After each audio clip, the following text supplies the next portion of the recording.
Hello everyone, it's Oliver Harper here and I'm back with Brad Watson. Hello, hello, hello. For a new commentary, and today it's on one of Brad's favourite movies, Back to the Future. Yay! This is something I've been asked to do for a number of years, and I did retrospectives a couple of years ago, and I thought, well, a bit burnt out from Back to the Future, I don't need to do a commentary, just did a retrospective. That would be mad. But now it's time for Back to the Future and its classic 80s, and so if you want to sync up the commentary with your own copy of Back to the Future, put the timestamp to 0 and press play now.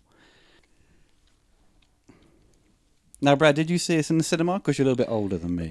I'm a real old bastard. Yes, I saw this in the cinema. I remember this being one of the very early movies that I was aware of the hype beforehand, that there was discussions about this movie, and I was quite excited. And I was aware of who Steven Spielberg was because E.T. had made me aware of him. I didn't know who Robert Zemeckis. This was the movie that made me know who Robert Zemeckis was. But I was under 10. I was a wee lad, and it was Christmas, I believe, Christmas 1985 in the UK, because this was in the period where movies came out at least 6 months apart. Huge gaps, at least 6 months. Nowadays, we're quite lucky now where we got. Well, it's happened for the last 10 plus years where you get a movie come out in the US and then the UK the same day or 2 days later. Yeah. Those back then, it was, you had sometimes we get it before. Yeah, when we're lucky, when it's made here for tax breaks, you get it released in the UK. Yeah. But back in these days, there was no internet, no social media, so you would hear whispers of films that were already out in the States. And I think were you reading things like Starburst at all? I was too young to be reading stuff like that then. A couple of years later, I started to read that stuff. But I think my knowledge of what was coming was through one Mr. Barry Norman, watching film 85 as it would have been at the time as a kid. I wouldn't have stayed up. I think my parents would have, because it was on late at night. I think my parents would have videoed it for me. And then the next day I would watch episodes of film 80, whatever the hell it was. It's always bizarre because I always played it on really late at night. And I had to get my dad to tape the film 89 and when it had the special on Batman, Tim Burton's one. Right, yeah. Yeah, that's the funny thing is that, Barry Norman's film, I mean, it still is whenever it takes its current forms, it's on late at night. So as a young kid, it was always on a school night, it was always too late. But I do remember watching the video the next day of them talking about this movie, Back to the Future, and hearing Spielberg's name attached to it, and then you just started hearing really good buzz. People were just saying, "Yeah, this is a special movie." So I started. So that was the first time I was really aware of being hyped up for something. Long before it came out. A good sort of couple of weeks. Back in those days, that was a long time.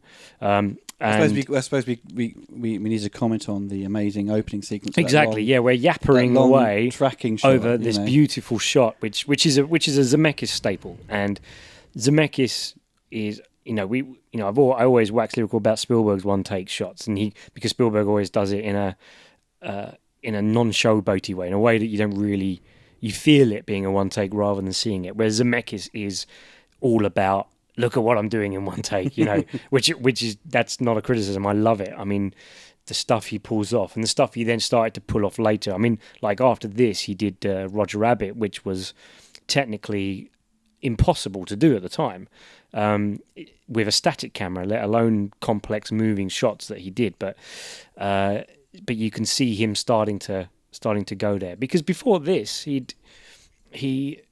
I mean, we can talk a little bit about the history of how this project happened, but Zemeckis was obviously a friend of Spielberg's and a protege of his for some time. In fact, I do believe that it was when Jaws came out that Zemeckis accompanied Spielberg around the cinemas when they would time it to nip into all the cinemas at the same time as Ben Gardner's head would come out of the boat, so they could hear the audience's reaction. I think, if I'm remembering my Spielberg lore correctly, even from things I've read, Zemeckis was his assistant at the time, or was involved with him and would go around with him to those cinemas. So he'd been involved with him from that time, and then obviously, Zemeckis makes starts making his own movies, and Spielberg produces them. And you have I Want to Hold Your Hand and Used Cars, two really wonderful films, but they were flops. They didn't do anything. And then, well, that was the problem that was the issue Zemeckis had, wasn't it? That he had these flops, and luckily, Romancing the Stone really. Well, then he wrote 1941, Spielberg's only flop as a director at the time. So Zemeckis was for a time known as the only person that could make Spielberg fail. Every failure Spielberg had been associated with was Zemeckis. Yeah. So when he stuck with him, though. This is the thing. So Zemeckis had and Bob Gale had written Back to the Future, and every studio in town hated it, threw it out, didn't want it. All the studios thought it was too sweet, except Disney, that thought it was too risque. Yeah, and Bob Gale's idea, wasn't it, would to sort of think, because he saw photos of his father. He saw photos of his dad in high school and thought, I don't think I'd get along with him. And then that's when he got the idea of a kid going back in time to high school. I love that bit. Nice laserdisc clock there. Oh yeah, yes. Probably a laser-rotted version of Jaws. Yeah, laser-rotted. Laser-rot the clock. And again, hang on, we've got to be quiet for this moment. Yeah. One of the best needle drops ever. Here it we go. Is, isn't it? I'm late for school. Go on. Yes. Marvellous. I think every teenager would love to sort of recreate this, but you just end up just dying. I spent my entire teenage life was basically trying to be Marty McFly, and and I used to get called Marty at school because I basically kind of looked like him.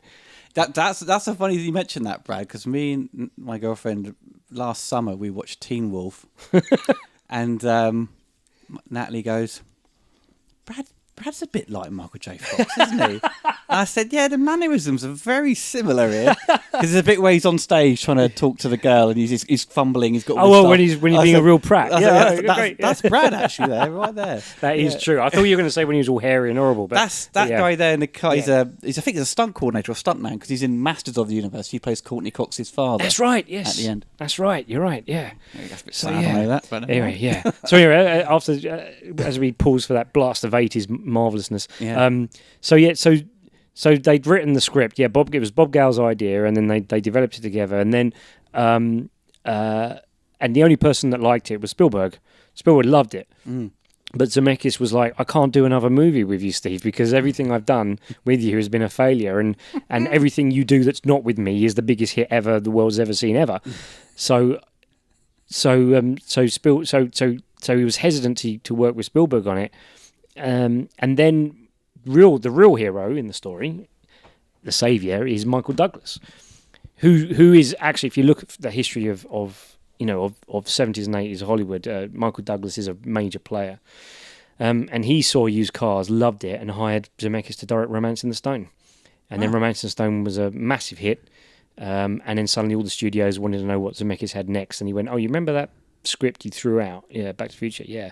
And then suddenly they all wanted it. So he went, well, I'm going to go back to the one guy that believed in it in the first place, Spielberg. And that's a nice little loyal story.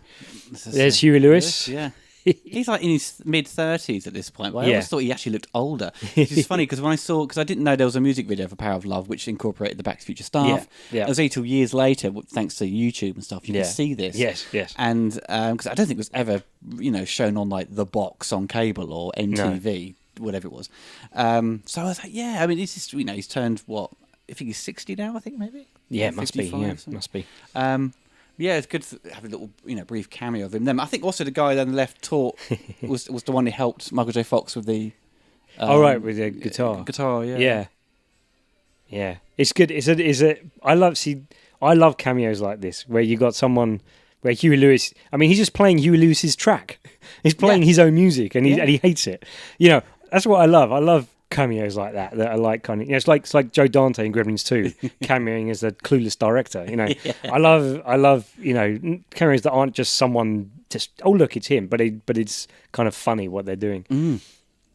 But so there was Mayor Goldie Wilson going by, and I love his little because that's the beauty of this film, is that it's subtle with its kind of throwing you things in the background that's going to reference someone. Oh my god, this is past. Well, this is another Zemeckis trope. This is a thing that I learned off Zemeckis more than anyone else, is how you throw plot specific details into the background and make it feel organic, but poignant enough that you notice it. It's amazing.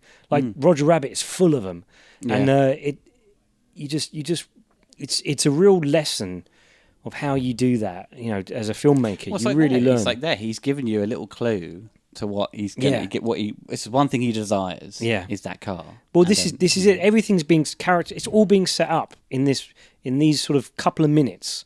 So many important plot points are just being set up, and you don't realize it when you see it again. You suddenly realize how manipulative it is, how all these things are just conveniently being laid out in front of you. Yeah. But when you first watch it, you don't feel that that's happening. It's just a day in the life of Mike McFly. That's all. I'm trying to remember if they shot the stuff in the present first, or was it they shot the stuff in the past first with this set. I think it was. I think maybe the present stuff. I think first? it was no. I think was it the other way around? The best way to know is see what they shot with Eric Stoltz, and they definitely shot a lot of the '50s stuff with Eric Stoltz, right? But they also shot the parking lot stuff with Eric Stoltz. Because they've got Eric in the bar when he's in the past. That's right. Yeah, and there's footage of him doing the wander around the 1950s square. Right. So it's probably we also know that. As far as I know, Eric Stoltz is still in this movie. His arse, I think, diving into the DeLorean. Right. I think maybe in the bar as well, like the cafe bit. Right. I think the back of him maybe. Okay. There's so many of those like videos online where you kind of think, oh, it could be him. Yeah. But did you go and buy the album when it came out? Oh God, the soundtrack, yeah. Oh yeah, those were the days where the soundtrack was all songs. It was all songs, and there was two Silvestri tracks on it. Yeah, and and of course, I was a kid. I was like, I want the hip music, but actually, it was the Silvestri stuff I listened to. Silvestri stuff. Yeah, there was a track on it called the Back to the Future Overture. That's right. And it was just wonderful. This was the period where I was first, realizing that film scores weren't just a thing that I would listen to whilst watching a movie, but they were something that I connected with, just as my taste in music. And this was one of the first big ones. I mean, it's probably his best score, but I would debate that maybe Roger Rabbit is up there as well, because that is a wonderful score and a very underrated score. But I think it's genius. Good old Biff. Oh, look. Okay, look.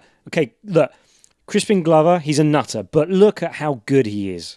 Look how you believe him as an old guy here. Yeah. I mean, it's tremendous. I think with Crispin and especially the chap who plays Biff, what's his name? Thomas F. Wilson. Thomas F. Wilson, right? I would probably say Thomas F. Wilson is probably the star of this whole trilogy. Oh, yeah, because he goes each version of him from different absolutely. decades. Well, he's Buford is amazing. Yeah, Buford Tannen in 3. I think I think it's his masterpiece. I think he's so good as Buford. He's hilarious. He's like every time he says something, he has to double check with his friends. Yeah, he's amazing. How he's a buffoon but still threatening. It's great. And he's so good. So he's your favourite version of Biff, do you think? I mean, Biff is Biff, and Biff is my favourite. I mean, it's like all these things, but Buford is just such a great character, and Tom Wilson plays him so well. I think he played so well. It kind of there's nothing else you really recognise him from. Like, no, he's done so many other things, but you're always going to go back to the Future, and it's as unfortunate with the situation with Crispin Glover, how he didn't really get on with Zemeckis. I think creative differences, really. Yeah, I think there's a confusion. Yeah, but they did make up in the end. They did because he was in Beowulf. Yeah, and I was really happy about that. But I think there was a sort of conflict of interest with like the pay, whatever. For the I think that there's several stories that float about it, and one of the main ones is he demanded so much money for the sequel that they went no on your bike. But then they used a shot of him in the sequel, and that's why he then sued. Because I don't think for likeness. Right. Yeah, that's the same thing Michael Biehn had to do for Alien 3. Yeah, that's right. Yeah, you don't have to sue them, but it's basically obviously by then it was like Well, I think he put a Everyone had to stop follow to it or those rules. something, didn't he? Or he threatened to, and they didn't. But whereas with this, I think he actually did sue. But he's I always wonder what they're eating. That kind of I stuff. know. This weird cereal, It's like, or what is that? Dessert? It can't be Dinner? cereal. What is it? It's too It's like- small. The packet's too small for a cereal. Nice Diet Pepsi there. That's a weird. That's weird branding. Hey, Jimmy There's Olsen. old Jimmy Olsen. Yeah. Mark So he's part of McClure. 2 great franchises. Yeah, and yeah, baked beneath all that aged makeup is what, from my mind at the time when I was a kid, was one of the most beautiful women. But we'll see her better later on. But this setup of Uncle Joey is a setup for, I think, one of the best jokes in cinema history. I think Yeah. honestly, I don't know anyone that doesn't watch this movie for the first time and not die of laughing with the "better He get sees used to the these kid bars, and- kid." Yeah, It's one of the best setups and best jokes. That's probably one of my favourite scenes is when he's with his grandparents at his younger age. You know, it's like, and with he's sitting next to his mum and stuff. That was trying to fit in where he's getting caught out for saying, "Oh, this is a classic." Yeah, you know? no, exactly, and it must work so well. Yeah, exactly. It's all just. The thing is this is the movie where it all works, and every time you then try and copy that or do that again, you're never going to do it quite as well because this one just got it perfect. The script is so tight. It's like there really isn't a minute that goes by where an important piece of information isn't coming at you, even though you don't realise it. It doesn't feel baggy at all. No. Every scene's important to this movie. Oh yeah, it's one. I do It's I like do believe. RoboCop, I think. But it's a totally radically different movie. No, but it's so tight, I exactly the same. I cite RoboCop and this as 2 of the best structured films of all time. The structure is flawless. Yeah. Neither of them hang about. Neither of them, but they all feel like they've got room for heart. That was great because when he goes, "What, Lorraine?" Yeah. Because What were you doing, bird watching? He's listening to Yeah. her, but he's pretending he's Yeah, like not. and he's like, "What? Yeah. What?" It's like, again, exactly. That's and he plays a punchline there before we know the setup. Yeah. It's like that. That's only funny when you watch it again. Yeah. And again, that's like Zemeckis' stuff is full of this stuff where you only realise things the second time. It gives you more little punchlines because you know the setup now already. So he's not listening. Yeah, He's he just completely wanders off zoned out. into Honeymooners. And because he's watching that episode, he then sees Yeah, broadcast for the first time. yeah. Oh, it's Well, like I said, but the thing about this movie and RoboCop as well is they're so, like I said, they don't hang around. They're so tight, but they feel like they've got so much heart to them as well. Like room, space between the margins for the characters to breathe. Yeah. But they're just so tight, and that's what's brilliant about these things. There are plenty of other films that are very tightly written, but you feel them rushing, and you don't feel like you get to know anyone. Whereas this and RoboCop to me are they just hit that sweet spot. I don't think I could have a phone in my room at that age. You know what I mean? It's like nowadays, obviously everyone's got a mobile phone. You just put it on silent, but you can't put those fuckers on silent. No, yeah, but the thing is that in those days that would have just been the house phone. So that phone would have rang in everyone else's rooms, or it would have rang downstairs, or whatever. Yeah, that's true. Okay, Twin Pines Mall. Something you got to remember for when we come back later. My pine wood. And then it becomes Lone Pine Mall. I love the bit where he's like, what is he? Strange his obsession with pine trees. He just The gives way this he look. looks. Yeah. Yeah. Oh yeah. This is. I believe Christopher Lloyd should have been Oscar nominated for this. Well, he should have got something. I think he is. See, oh my God, this film. It's the performances are spot on. The script is spot on, and the direction and the visual style is spot on.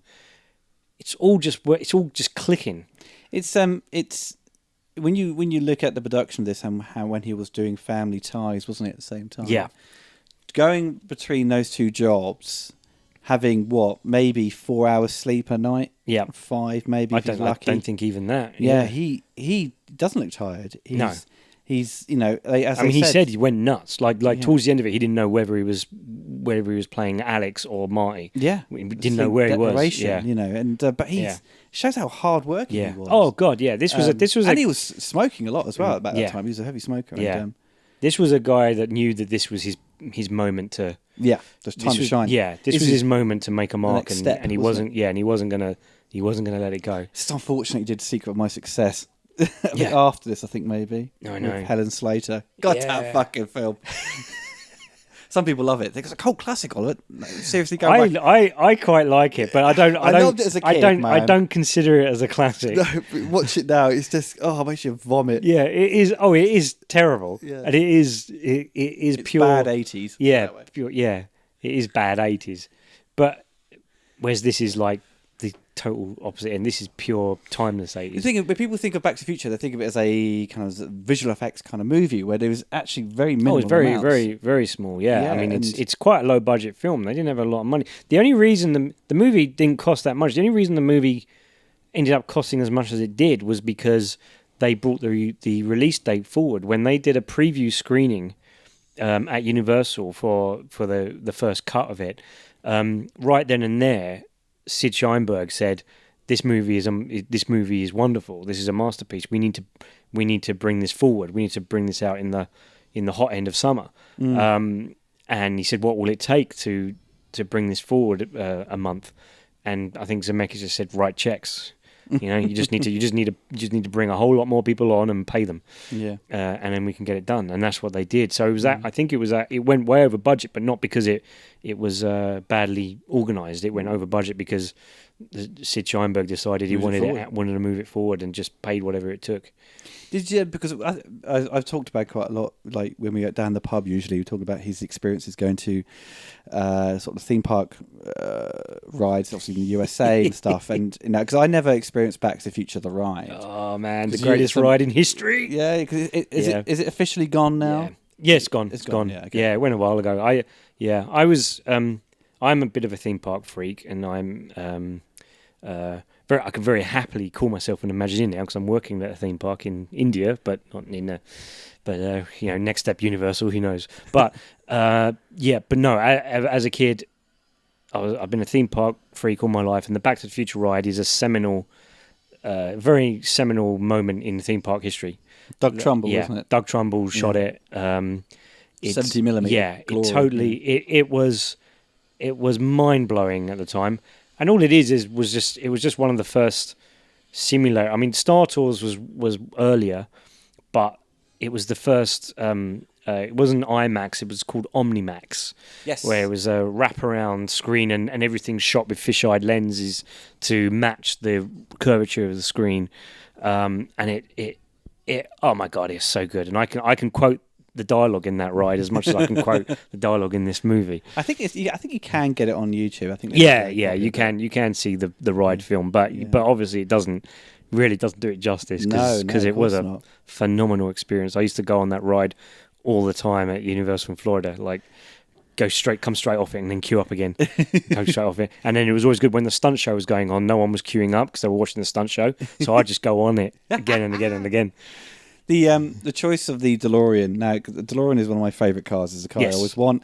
I keep telling my dad that, and my dad goes, "Oliver, you're a fucking idiot. It's a piece of shit." Well, that's the thing. It's a joke. I know it's a piece of joke, and that's also the joke in the film. It's like, DeLorean, but it's it's obviously so iconic. But it's also, I love the sort of. I suppose you might have trouble with parking if you're trying to get out of like a British car park. You can't get it. You can't get out. At the time, did you think it was like this kind of futuristic car, or did you think it was a bit silly? No, I didn't get the joke. But as a kid, I didn't get the joke. I think, so to me, it was just a car. Yeah. The doors are open.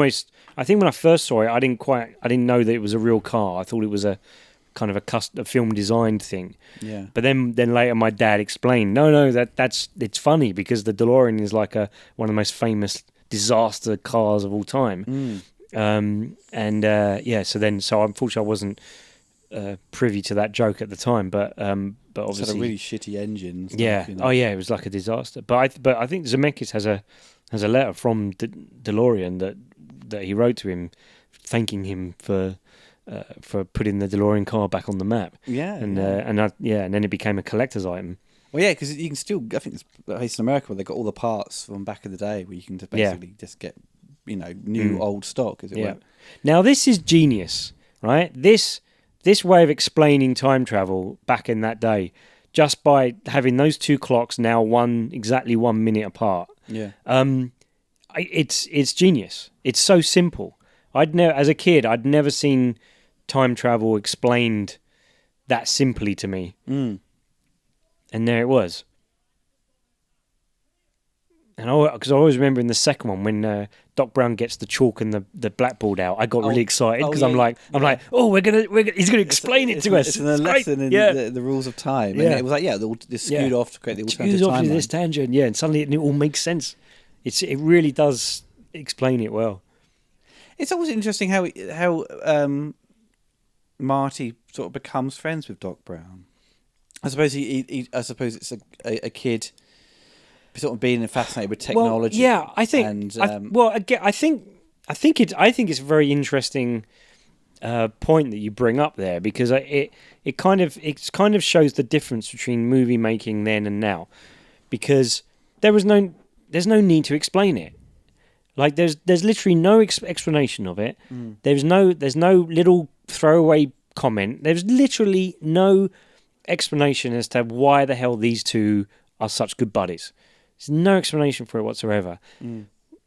You could not, and I know this going through script development these days. You wouldn't. People would go, "Why are these together? How can these two be friends?" We need an explanation of that. And I think it's one of the secrets as to why this script is so lean. It doesn't worry about stuff like that, and it has the confidence to think that the audience really aren't going to worry about it either. And they didn't. No one did. Now, whether it's a different sign, whether if you have an old geezer and a young kid hanging out, you've got to kind of cover your tracks nowadays. I don't know, with it feeling inappropriate. Things, you know. But it isn't. It doesn't feel inappropriate. There's nothing. You just buy it. You just accept that. You accept it. They're like an odd couple. That they're the most unlikely friends, but that's what life does. It puts unlikely people together and makes them friends. And you buy it, and I miss that, and I love that, and I'm always trying to fight to. It's like that make that sort happen. Of thing. Having an elderly guy be just got a mentor to, this younger lad who doesn't get on with his father. Yeah, and Doc Brown's filled that void, but there's still like he still doesn't get Doc Brown sometimes because of his eccentric exactly. nature. They're definitely from different worlds, and there's no.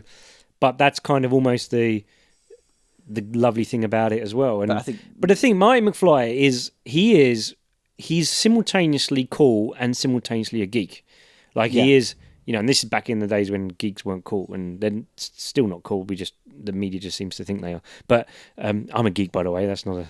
But I have no illusions that I'm cool as well. Whereas Marty McFly was this. He's kind of awkward and geeky, but he's kind of effortlessly cool as well, and he's relatable, but slightly slightly something we'd aspire to as well.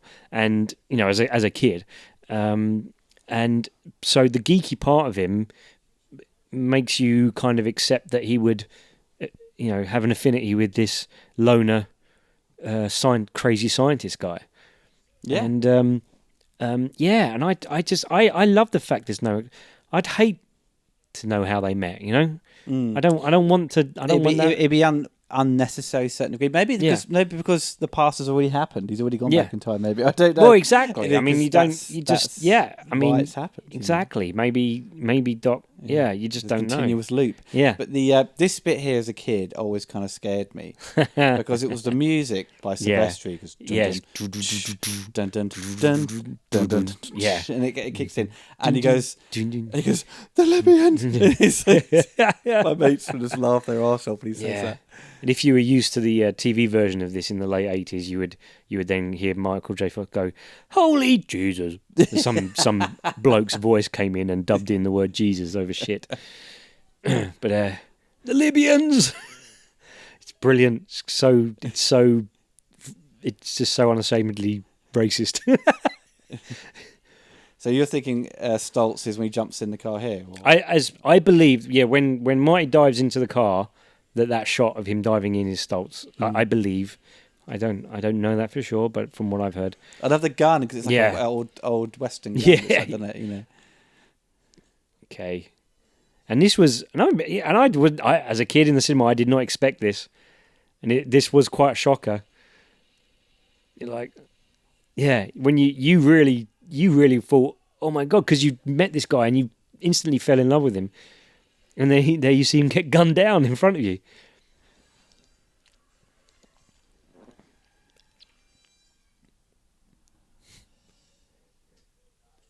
Okay, here we go. Right, I think this shot coming up I believe is Eric Stoltz.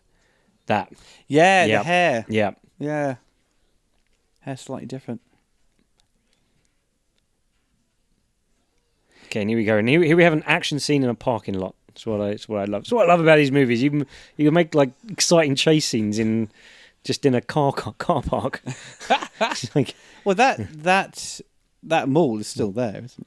Is it? Yeah. People have paid, done videos about it, I believe. This is where the score really kicks in. It's like it is like a heroic march, isn't it? Yeah, marty, as it were. Yeah. I suppose it just kicks into the dun, dun, yeah. Dun, dun, dun, well, I think dun, Zemeckis Zemeckis basically said to Alan Silvestri, because Zemeckis felt that the film was going to feel small. And it wasn't going to feel large enough to be a big movie. You have to get a score. Yeah, so he just said to Silvestri, just make it sound big. Just make it sound big. And then bang, and we get this fantastic score.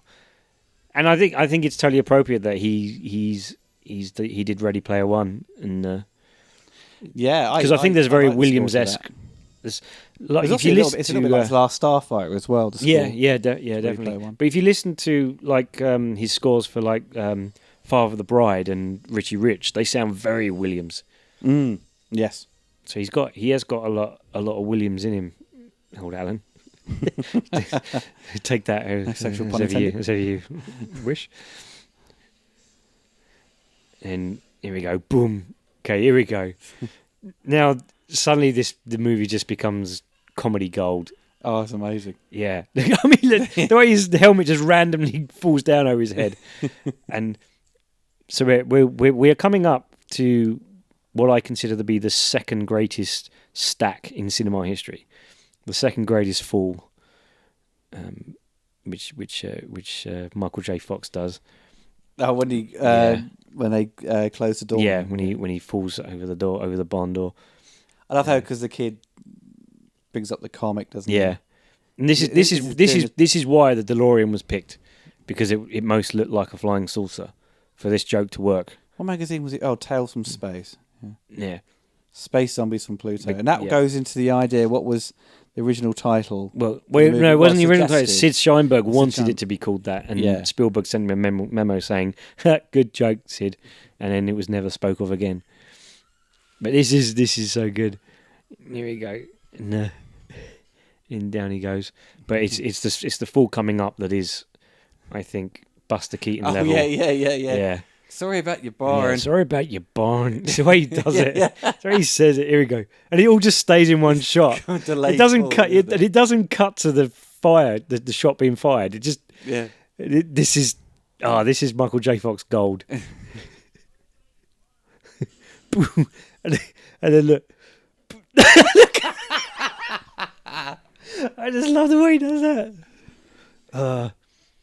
It's great. You mutating son? It's already mutating into human form. Take that, you mutating son of a bitch. Here we go. Here we go. He's going to knock down one of the twin pines. Boom. Love the sunset in the background. Yeah. Oh, actually, well, no, it's not sunset, is it? It's the sun sunrise. Yeah, sunrise, yeah. But it probably was actually a sunset. Knowing how films work, because it's gone to daylight pretty quickly now. Yeah. I love my favourite moments is just when he comes around the corner of that building when he walks into the town and he goes dun dun dun. Yeah, dun, no, dun, Mr. Dun, Sandman dun. starts. Yeah, I love that. Yeah, moment. well, that was the clip that was always on TV in the build-up. It was. Yeah. But this is, and then this was, again, this is kind of one of the first real mainstream time travel movies, really. I mean, really, there wasn't like a, sci-fi, for the sci-fi community.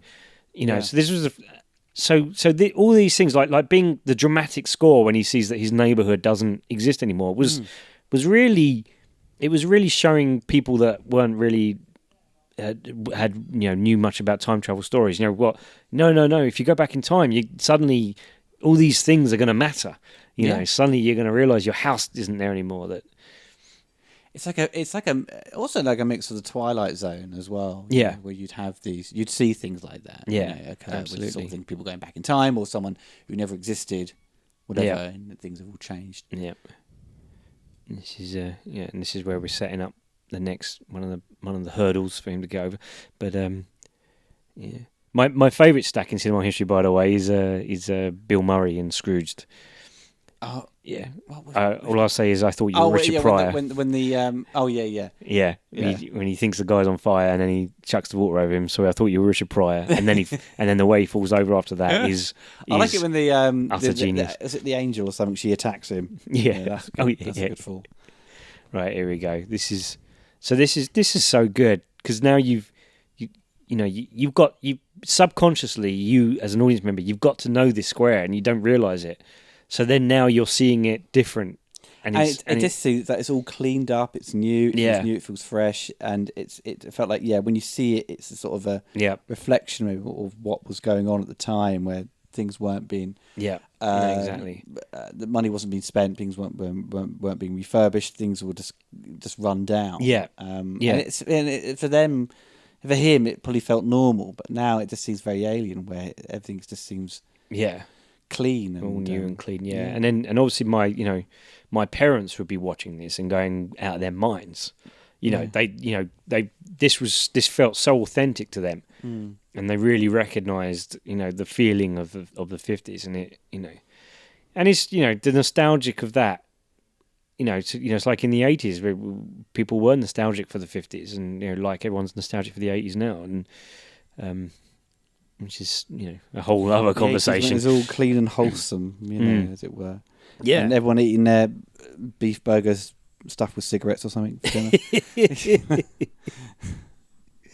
the thing in Matinee, which me and Brad will be doing, where the guy in the school teaches the kids what they should have for lunch, breakfast, lunch. Yeah, I know. It's all these heavy carbs. Yeah, exactly. It's like everything you try to avoid to eat now. Yeah, it's great.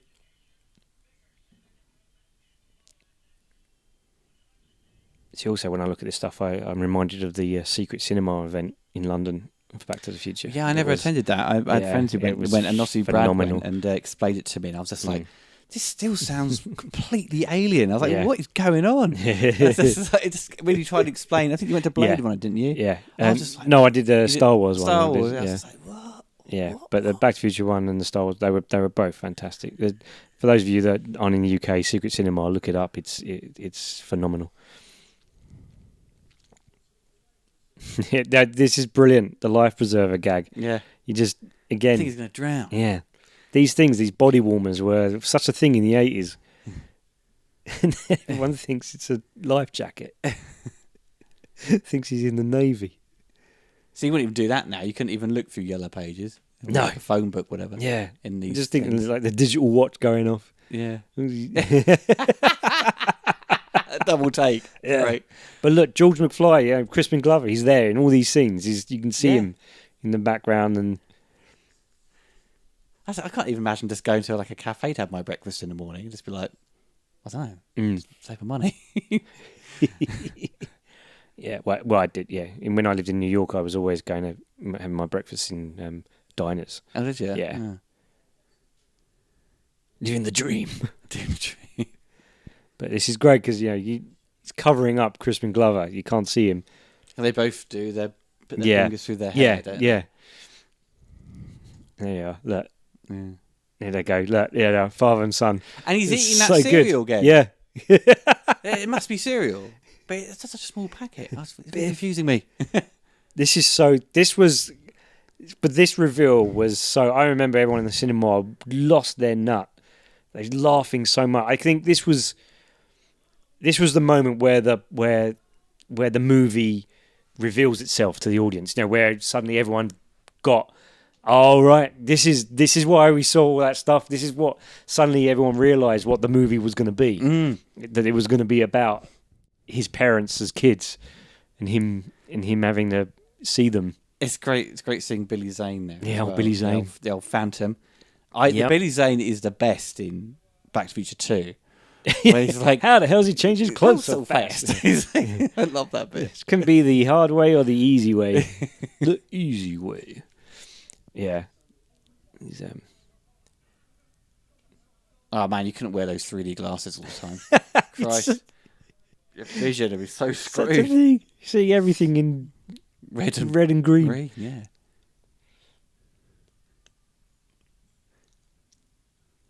I think that cereal must be something like Golden Grahams or something. I love that bit. It's so good.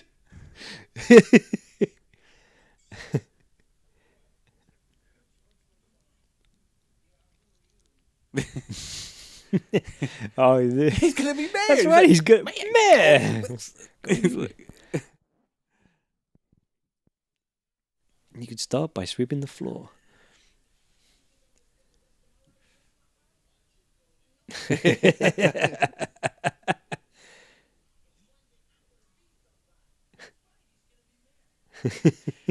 Because that could be the catalyst, because obviously he's mayor when he's in the future, but he's already mayor attempting to be mayor at that point. Yeah. So yeah, as those events already transpired. Yeah. That's the thing.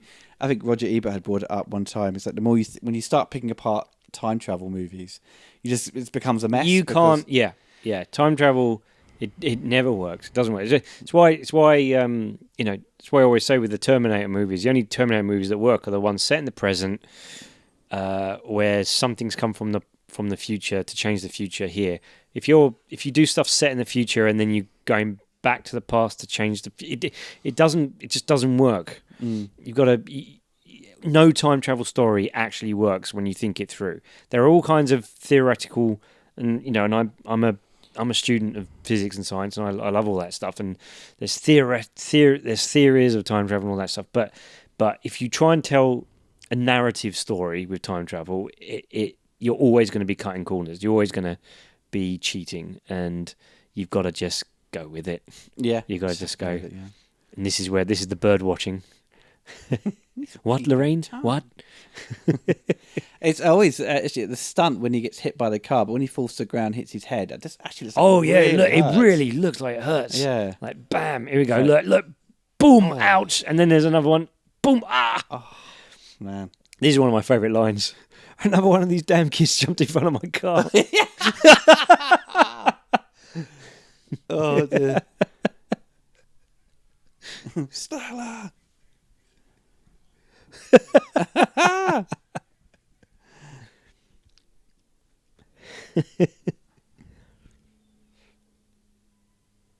Because this film plays with this kind of waking up like each one, doesn't it? Yeah, and I think by the third one's a little bit on the nose repeats of it. Itself, yeah. You know, what 1885, like what? Yeah, you know. Yeah. But the thing I like about it is he goes, you're my.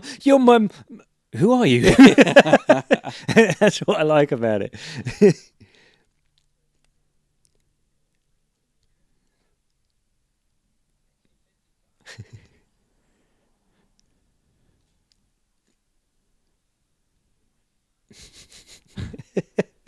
Oh, actually, yeah, because his pants, he's got Calvin. Yeah, Calvin. Yeah, she calls him Calvin Klein. It's written all over your underwear. Has he got like pink underwear, isn't he, or something? I think it's purple. Purple. I've never seen purple underwear before. That's right. Calvin.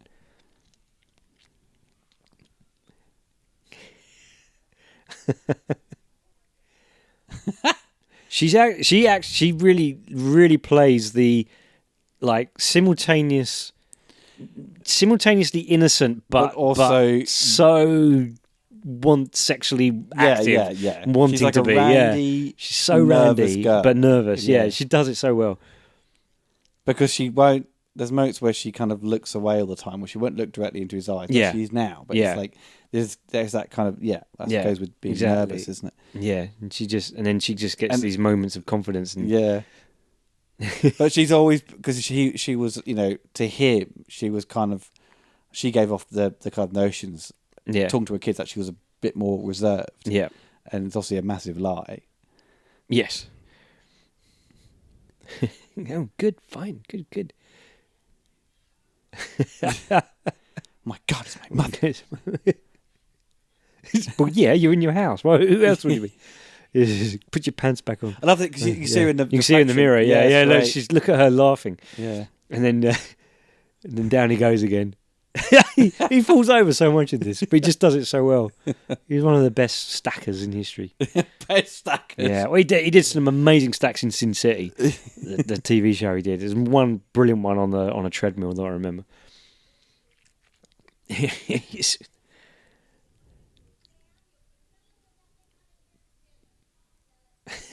Look, I think it was I think damn Leah Thompson. She put as a kid. It was always then my dream to have a girl who looked like her look at me that way. It was always my ambition in life. Here we go. This is the greatest payoff of a joke. No one doesn't laugh at that. I don't know anyone that didn't find that not just a little bit funny, but ridiculously funny. The kid on the left sitting down, was he was the older brother in the Wonder Years. He's in the Wonder Years, yeah.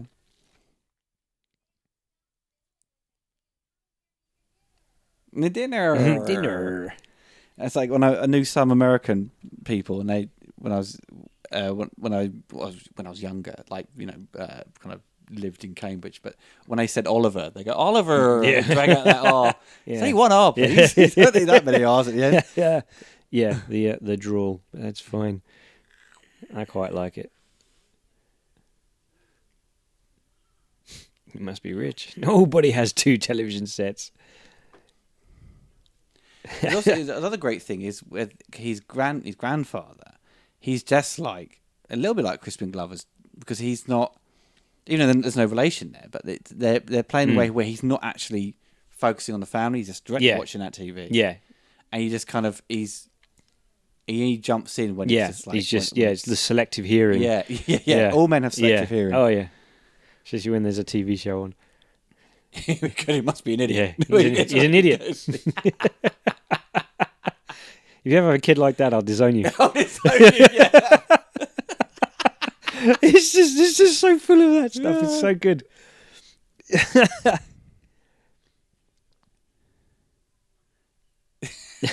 Dad's just like not even blinking. He's just watching that TV. It's John F. Kennedy. Like, who the hell is John F. Kennedy?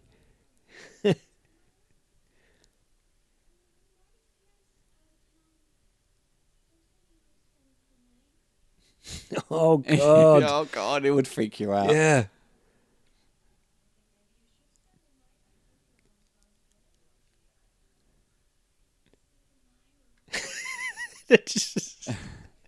Oh my God!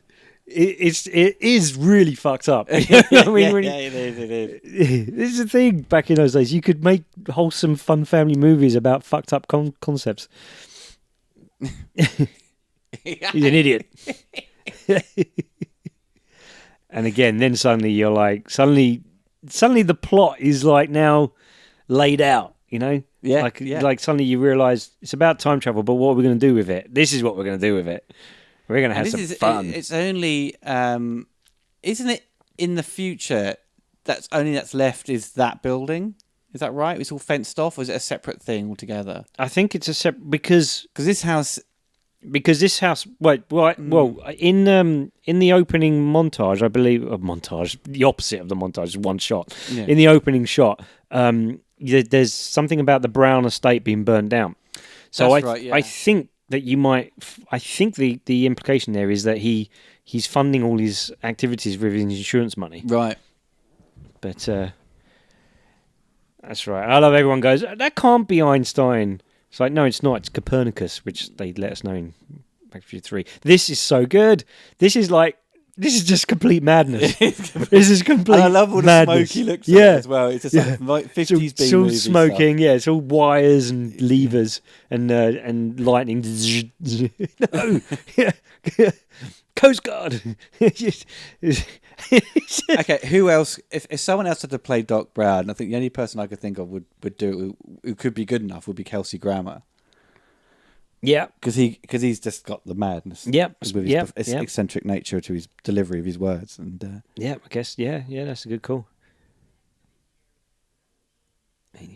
This is so good. Wasn't it though? Because when he says, do you know what this who's the means? president in 1985? And he goes, Ronald Reagan. Yeah. Ronald Reagan, the actor. But apparently Reagan found that so funny. He got the projectionist to play it back. Oh yeah, which would have been a Reagan massive ball absolutely ache loved it. Yeah, to do that. With film. He loved it. Who's vice president? Jerry Lewis. Yeah, but I think he even mentions Back to the Future in like a speech. I think. Actually. Yeah, no, I think so. Yeah, he did that a couple of times. Yeah. Things like he loved Hollywood Reagan. He loved me. Well, obviously he came from it. Mediocre photographic fakery. They've cut off your brother's hair. The little do we know that means because he's disappearing from existence.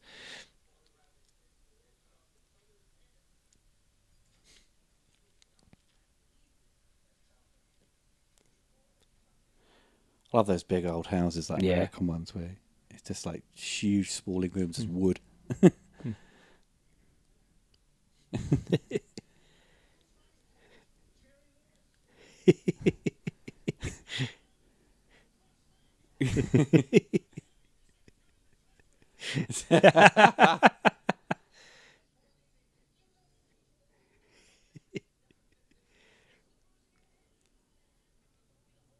This is good. Again, it's such a simple little explanation. That's what wins him over entirely to his. Yeah. Boom. And then just the look on his face when he opens the door. Yeah. And that's it. And then suddenly, bam, he's in. Now they're a team. It's great.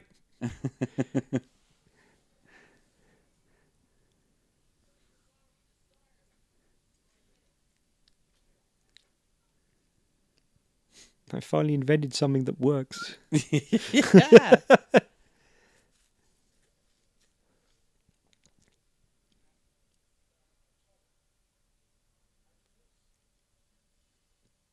But it's like, with like, his inventions in the future, they're just like automated things that are kind of unnecessary. Yeah. You know what I mean? Yeah. Where he's got this motorbike, feeds the dog, and it's just like, just do it yourself. It would be far quicker, Mm.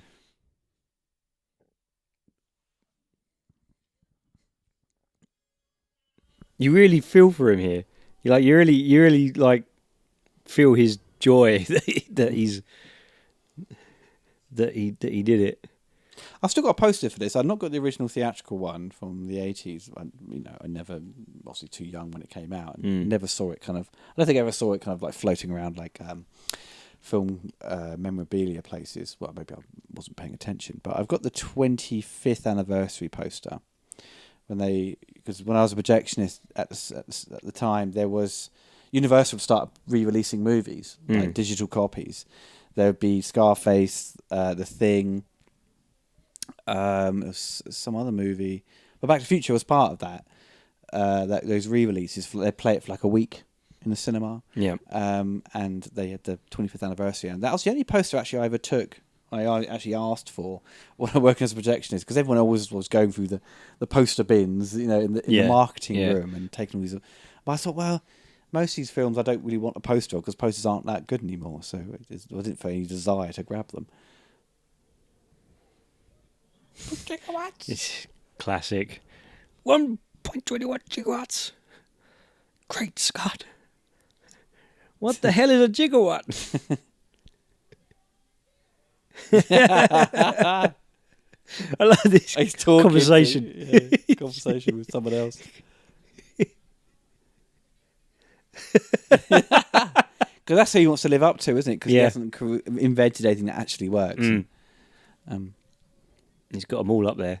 And he's got Einstein. That'd be Newton. And I don't know the one on the left. Second one in the left. He looks familiar. Was it? Looks familiar.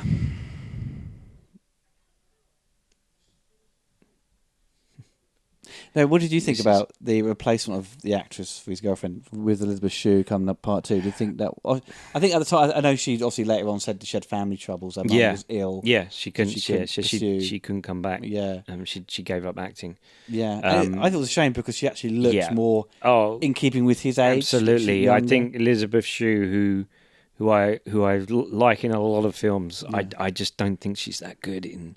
I think she's a weak link in the sequels, or mainly in the second one. But yeah. 'Cause she doesn't look like she's supposed to be 16. She looks like she's in her 30s. she doesn't look right, and they've given her the hair that doesn't suit her. Oh yeah. Just to try and It's a match terrible it. wig. Yeah, Yeah. and I just I don't think her performance is that good. I like. No, and I don't think that's her fault. I think No. she's just trying to fit into something that she was never part of.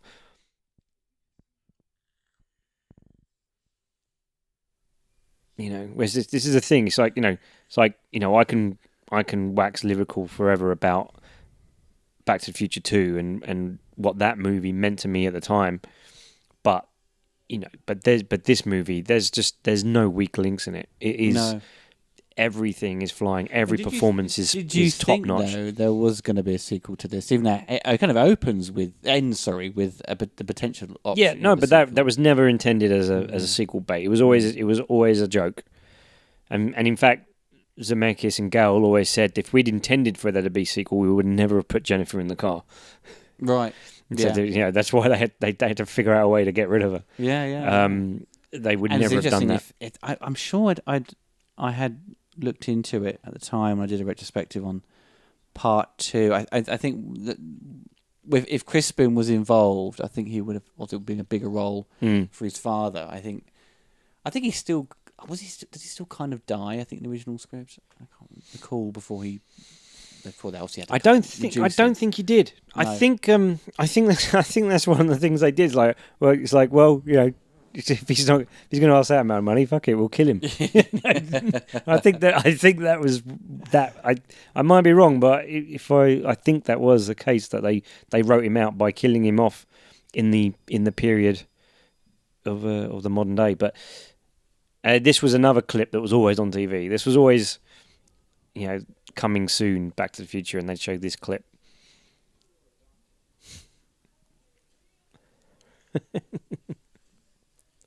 That's Courtney Gaines.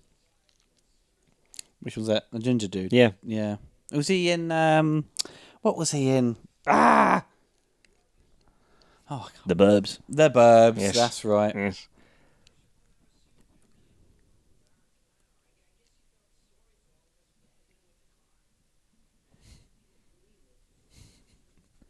There used to be as a kid opposite my house, a really old Victorian school that was closed down since like early 80s. It was there till about 95, like just emptied. But the front half of it felt more had Art Deco design inside, so it felt like this. Right. When you walked in, because when you're a kid, you wouldn't break in, but you just kind of find a window that's kind of like ajar. You go right, crawl in, do a bit of scrumping, and just kind of look around and pretend it's like haunted, and everyone goes and panics and runs away. But it just felt like this. Yeah. Yeah. We never. Most of our schools in this period weren't like this. We used to have lots smaller schools. It was always these big American schools. It's that cold look. God, that look is just so. It's only Doc Brown looks that way. What's that word again? Heavy. What's wrong with the future? Is there a problem with the Earth's gravitational pull? Why is everything so heavy in the future?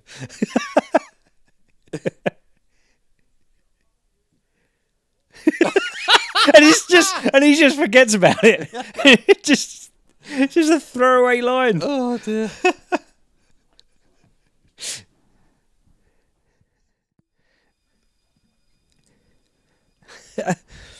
It's funny. And what else? People listening to it at home, watching it with their Blu-ray copy. There's a thing with Universal Pictures movies that when they put them on Blu-ray, they often add way too much edge enhancement. Yeah. So it looks like it's a bit too sharp. Yeah. So make it too sharp. Yeah. Yeah. Yeah. Because it doesn't end up looking like film sometimes. It looks like it's being put through. Yeah. No, exactly. Well, this is unfortunately a problem with the modern our modern equipment now, digital high definition TVs that run on high hertz rates and all that stuff, it starts to take that film veneer away, and which is for people like us is an issue, because we love that film veneer. But I mean, because this is so beautifully shot. I mean, Dean Cundy.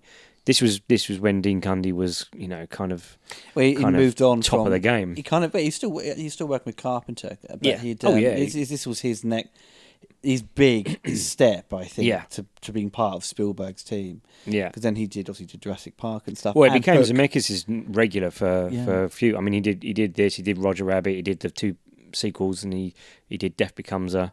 I think Forrest Gump was the first film that Zemeckis did without him after this. So there's a good handful of movies. It's unfortunate because Dean Cundy is photographs some of the most iconic movies and incredible cinematographer. If you look at his kind of recent output, it's unfortunate that he's just been stuck with these kind of crappy kind of comedy movies, teen movies, and I mean, it's just a waste of his talents. And maybe it's just like down to he wants an easy job. Yeah, he might. I think he might be just fed up with the higher up game. I mean, there's a lot of these old school guys that just don't want to work in the big Hollywood movies anymore because they're just not made in a way that they don't want to get up too early for these things or something. Well, no, they don't. Also, these movies aren't really directed anymore. They're just overshot and cut together, and there's no, the magic, isn't it? Like unless you're working with a Zemeckis or Spielberg, you're kind of more like you're working on a TV show. But it's classic. I love the way he just pushes him back. It's great. And then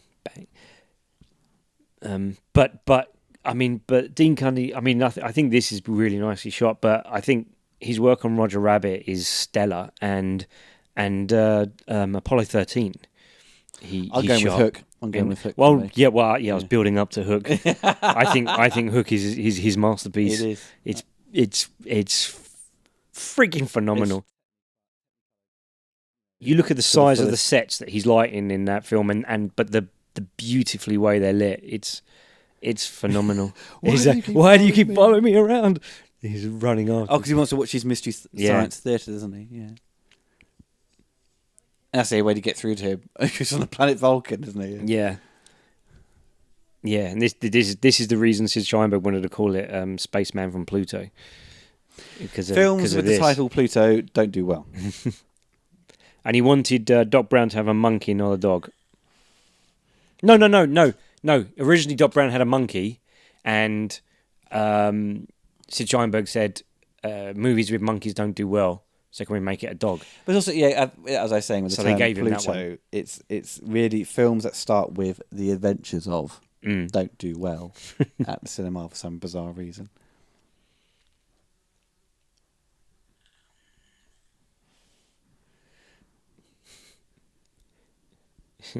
Van Halen.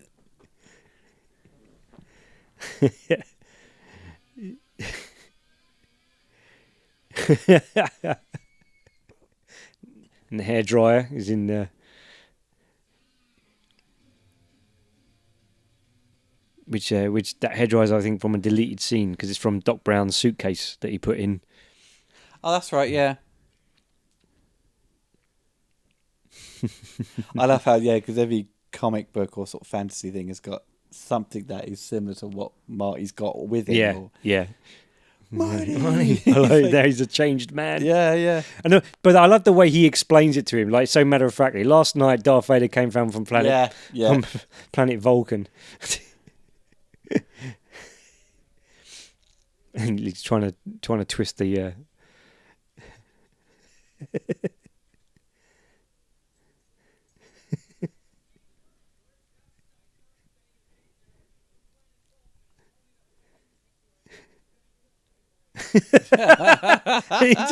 he says it as if, why wouldn't you accept that? It's like, I love the bit where he's like, he goes, chocolate, milk. Oh, that's brilliant. Yeah. It's one of my favourite moments. There must be a bunch of outtakes that he's missing. Lou, give me a milk chocolate. Yeah. You want more than that, I think, really. Yeah, being those teenage years trying to approach a girl you fancied was just a fucking Oh disaster. God, it was the worst It was thing in the world. worst. Literally was the worst thing in the world. Oh, those are things that you remember, but no one else generally does. But it's like around you who saw it happen. Yeah. You know. Oh when they yeah. did. But it's Yeah. just No one you- else. Everyone it just forgets eats about you it. up inside Yeah. for years. Whereas you just never forget it. Those really bad crash and burns will haunt you for the rest of your Oh life. God. Here we go. This is really. I mean, that's like Airplane. It's like.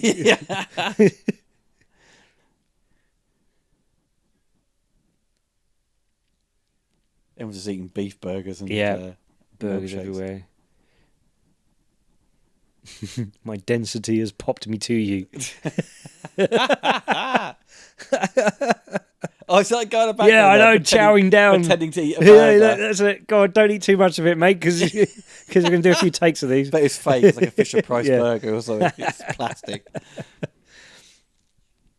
I said it's like my sisters had when they were kids, like these fake food, like plastic food, like Fisher Price bacon. The bacon looked exactly like the bacon you get in McDonald's, not McDonald's, Burger King. Burger King. Like Yeah. bacon McDoubles. Yeah. Fisher Price bacon. Plastic. Oh, shit. It's like... The music goes. Yeah. Stop. I love the whoa. Yeah. I like the one scene in Kingdom of the Crystal Skull where you've got this kind of moment. Oh, the diner scene is Yeah. brilliant. Yeah, 'cause it's wonderfully shot Yeah. as well, and it's just like And the way you see him nicking drinks off trays and Indy putting them back and all Yeah. that all happening in one take. It's great. yeah, that's what Spielberg's great. Yeah. He's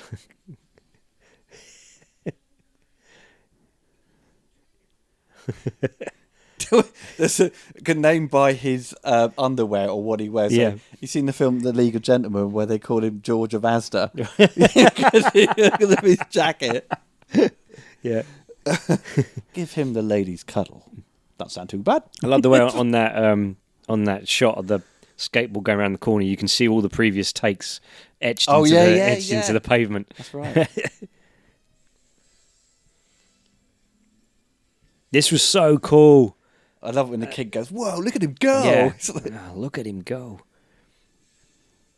Yeah, this was ultimate fantasy time as a kid in the 80s. This was like this thing. yeah. This is the best way to show Yeah. off. Oh my God, you'd love for this somehow spontaneously to happen and for you to be able to do it.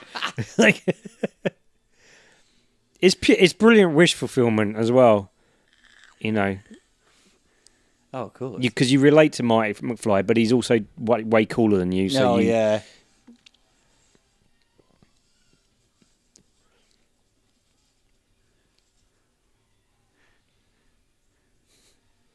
Oh my God! The guy driving the stuntman for Biff looks nothing like him. It looks like the guy who's the voice of like the parrot in Aladdin. Fucking hell.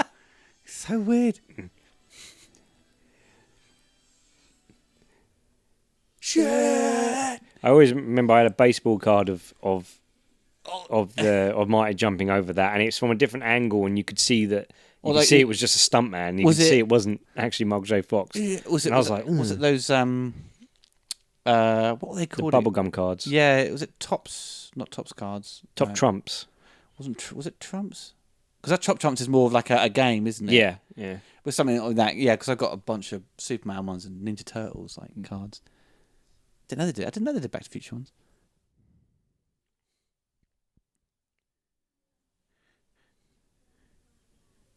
You dirty girl. Dirty girl. Just because you got sweet little dimples doesn't mean you know what you're up to. But one of my favourite scenes coming up is when she comes to get him to ask her to the dance. Yeah, she's got to And it's ask all- him. yeah. It's great because she's super nervous Yeah, as well. exactly. But it's again, it's one take going around. But there's just something about Christopher Lloyd in that shot, in that scene. There's something about, because all he's doing is listening. Yeah, and he just And, leans. and he leans, and, and when she goes, I think a man should be strong and stand up, don't you? And he just sort of starts nodding, he's like, it's,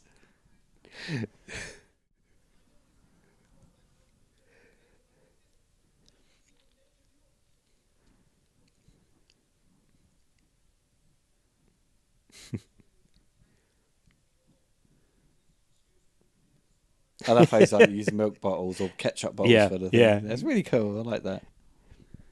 It's just like something that Blue Peter would do. Can I make your own towel for Back to the Future? We can use about 15 toilet rolls. Yeah. About 12 bottles of Jif. Oh, do you remember when they did Tracy Island and it just like became the biggest thing ever for anyone Mine ever? just turned out to be a massive pile of paper mache, and I got really upset and I cried to my mum. And they went and bought me the toy. Yeah, being an only son. Well, it was Blue Peter's fault. Yeah, They promised you something you couldn't deliver. I was a little bit spoilt. Only child. I wasn't an only child, I was only son. So. Yeah, only son, that's right. Well, I suppose I was an only son, yeah.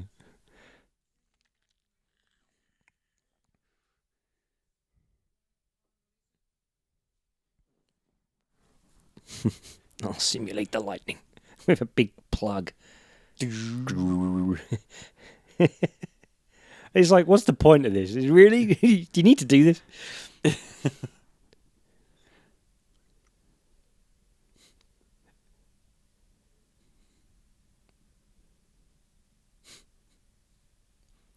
Again, it's great because it is showing you the audience exactly, so you know the information when.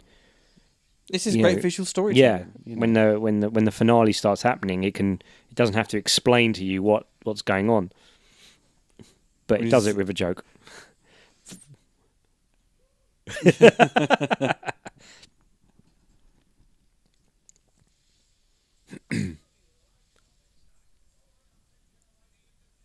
It's a flammable liquid in rags in one big pile. Yeah, God.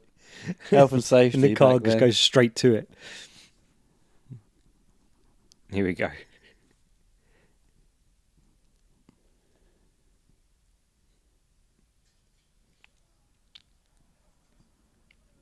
Just don't answer the door. Just pretend you're not there. Something you do when Jehovah's Witness come knocking. Pretend we're not here. She's my duck, my uncle.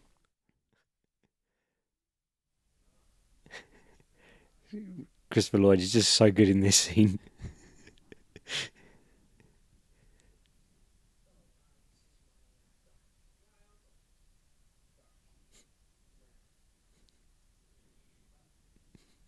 Wait a minute. When he walks around her. Oh God! It's so awkward, isn't it? But just keep an eye on Christopher Lloyd in this. I just love him. He's just there in the background.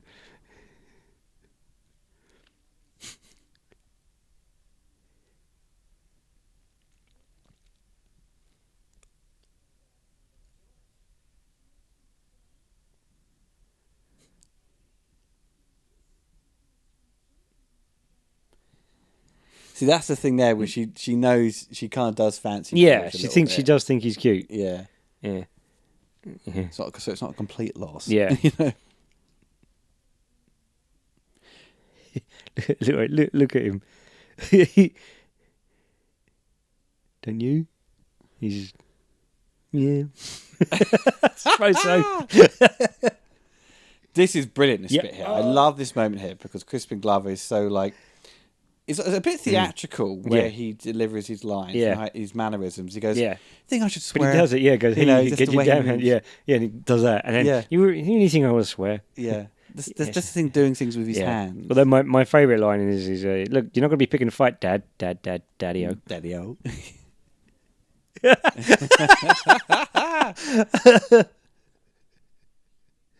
You mean I'm going to go touch her on her? And he's holding her bra.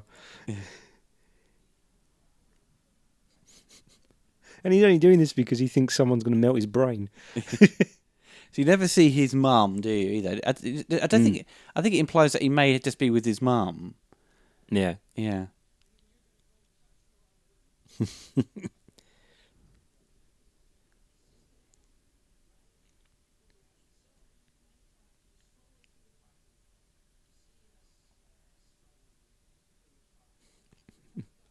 And you say you're lying, George. Oh.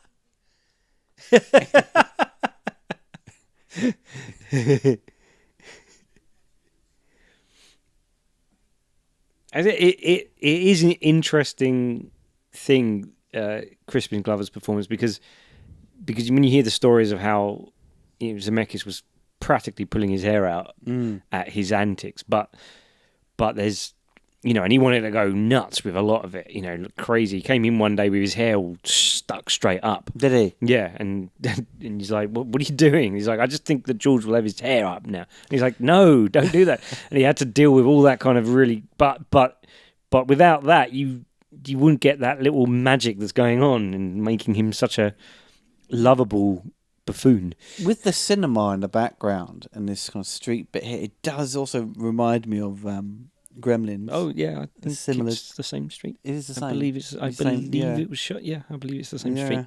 It does look very familiar. Yep. Which was obviously the year before. Yeah.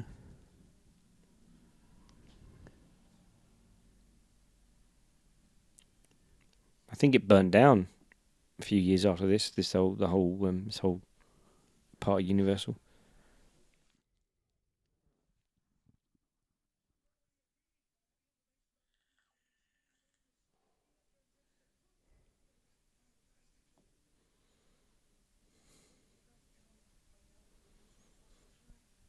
There's real heart in this. It's such a difficult moment for Marty because he's so desperate to save him, and obviously, and you as the audience member, desperate for him to save him. Yeah, yeah.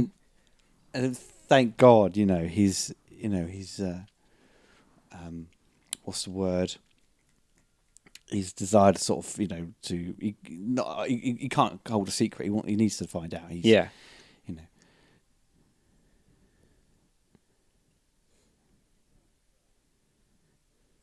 And it's great. It's a lovely, again, simple little dynamics, simple little idea, but it works so well. You're so invested.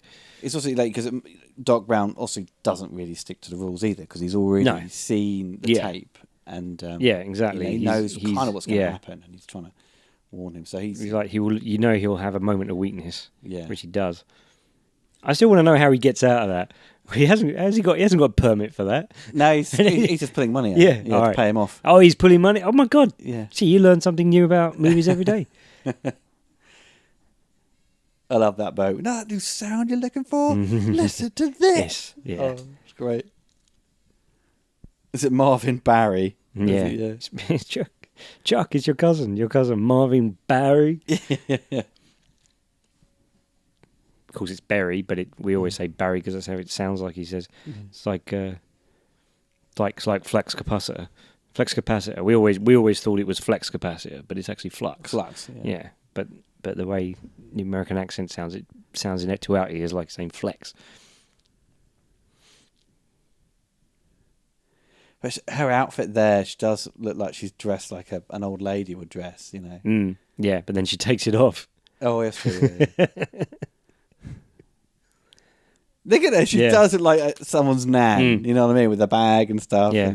Well, that's the 50s little wallflower. Because she was in that film with Tom Cruise, wasn't she? What was no, not Risky Business. It's American All the Right Moves. All the Right Moves, yeah. All the Right Moves, yeah. Well, she got clothes off in that, didn't she? So did Tom. And before that, she was in Jaws 3. That's Jaws right, 3D. Jaws 3D. Where she began her, I think, quite long and tumultuous relationship with Dennis Quaid. Oh, really? Yeah. Before he met Meg Ryan. Yeah. Yeah, well, they met on space. So I think she was probably seeing Dennis Quaid at this time. I might be wrong, but, that's... So Michael J. Fox, he was at this age, at this point, in his 20s? Oh, he was in his. 20s? I think he was in his late 20s. Yeah, yeah. Because of his height and stuff, and he looks quite youthful. Yeah. He fits in. Yeah, perfectly. Oh, totally. Yeah, being this kind of teenager, and I suppose we were kind of used to that, seeing actors who are clearly 10 years older than they should be. Yeah. But it just seemed kind Yeah, of but normal, he you know, but it's he just like- he doesn't know. He Yeah, does. he kind of fits in, You doesn't buy he? him. And she was. They're all like they're all in their 20s, mid-20s, playing teenagers. Leah Thompson and Tom Wilson and Crispin Glover. They're all supposed to be They're supposed to be 17 in this.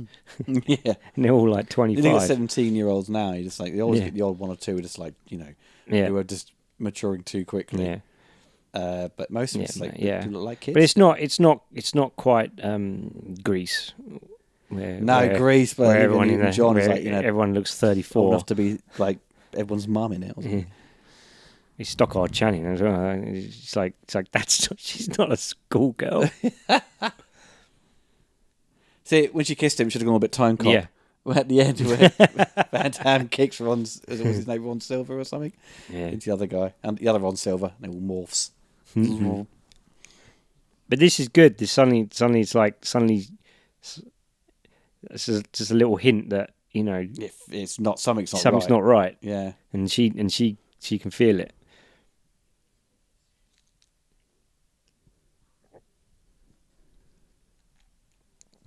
And then suddenly it's like, oh no. $300 back then, that would have been like, That would have been a I lot. don't know, 300,000. You know, inflation. $300.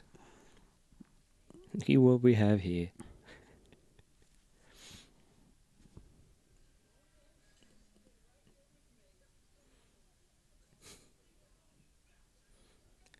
This ain't no peep show.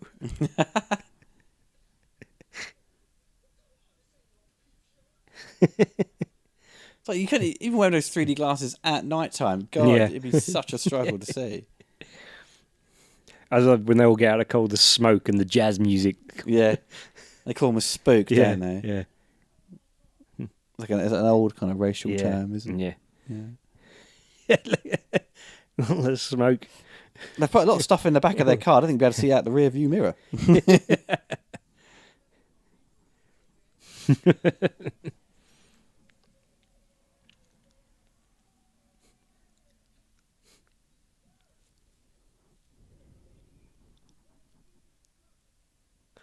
See that again.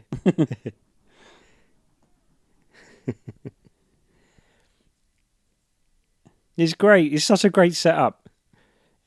You know, now suddenly he's going to have to deal with Biff. Yeah, it's You know, wonderful, it's- wonderful. Yeah. It's so, oh God, it's so simply brilliant. It's like clockwork.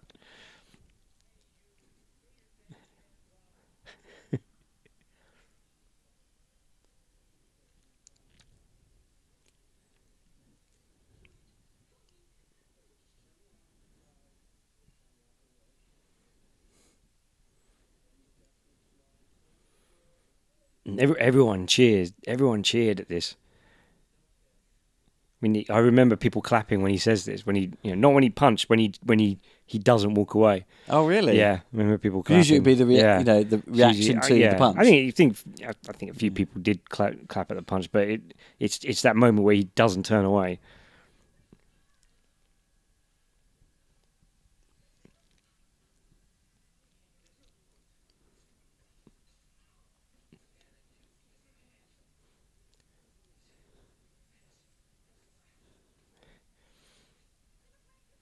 Have you seen the spoof of this with Family Guy?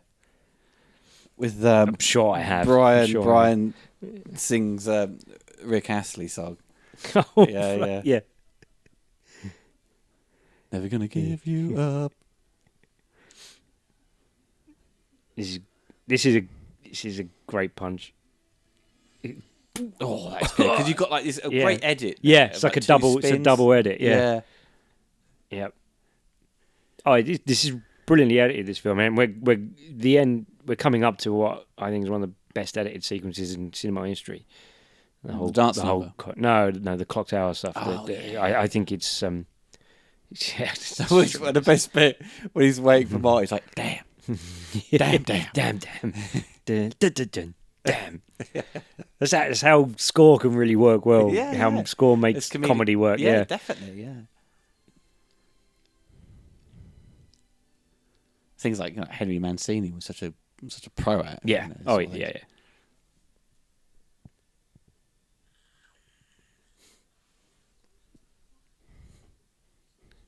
That guy took his wallet. Yeah, I think he took your wallet.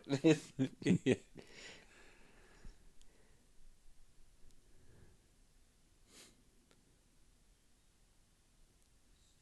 There's a town not down the road from me called Chelmsford, and it's got a clock tower that looks just like that. Really? And yeah, there was a period whenever I'd be go out there late on a Friday night and drunk off my head that I would stand underneath it and start yelling up, "I have to tell you about the future."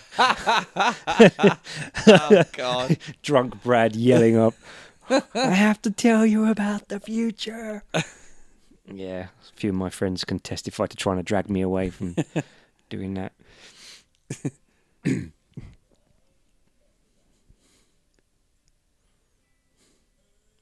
And there's a lovely moment when he kisses her when the score comes in and plays under the song. Yeah. Well, they use Earth Angel in Superman 3, don't they? Yeah, he plays it on the piano, doesn't he? Oh yeah, no, they sing it. That's right. Yeah, when they're dancing. Yeah, yeah, it kind of ends with that song, doesn't it? Then Chris Reeve plays it on the piano. Yeah, it's where they go out of the Beatles song and he's still twisting. Yeah. One of the best moments. I can't believe. Now this optical coming up, which is the worst optical in the whole film, I think was always intended to be a scratch optical. It wasn't. It was a temporary optical, and it was gonna be improved, but they didn't get time to do it because of the schedule. This one here, which looks a bit dodgy, big chunky black outlines, and it kind of just freezes a little bit. Yeah, you see the fingers move. It's a challenging kind of shot to do back then. Yeah, but I think they intended to work on it more, but. This is so... And I remember everyone, when he suddenly leaps up playing a guitar, everyone lost their shit. Everyone was laughing so hard the way he goes up. And you see the photo go burp, back to normal. It's like... And on the music kicks in. Yeah, the music's kicking in. It's like... It's so... Oh, it's brilliant. It's wonderful, yeah. It's brilliant. And it's pure characters. He's saved his parents. Yeah. He's saved everything. But now all he needs to do is get home. Get home, yeah. Which is the next challenge. Yeah. Which is the end of level boss, essentially.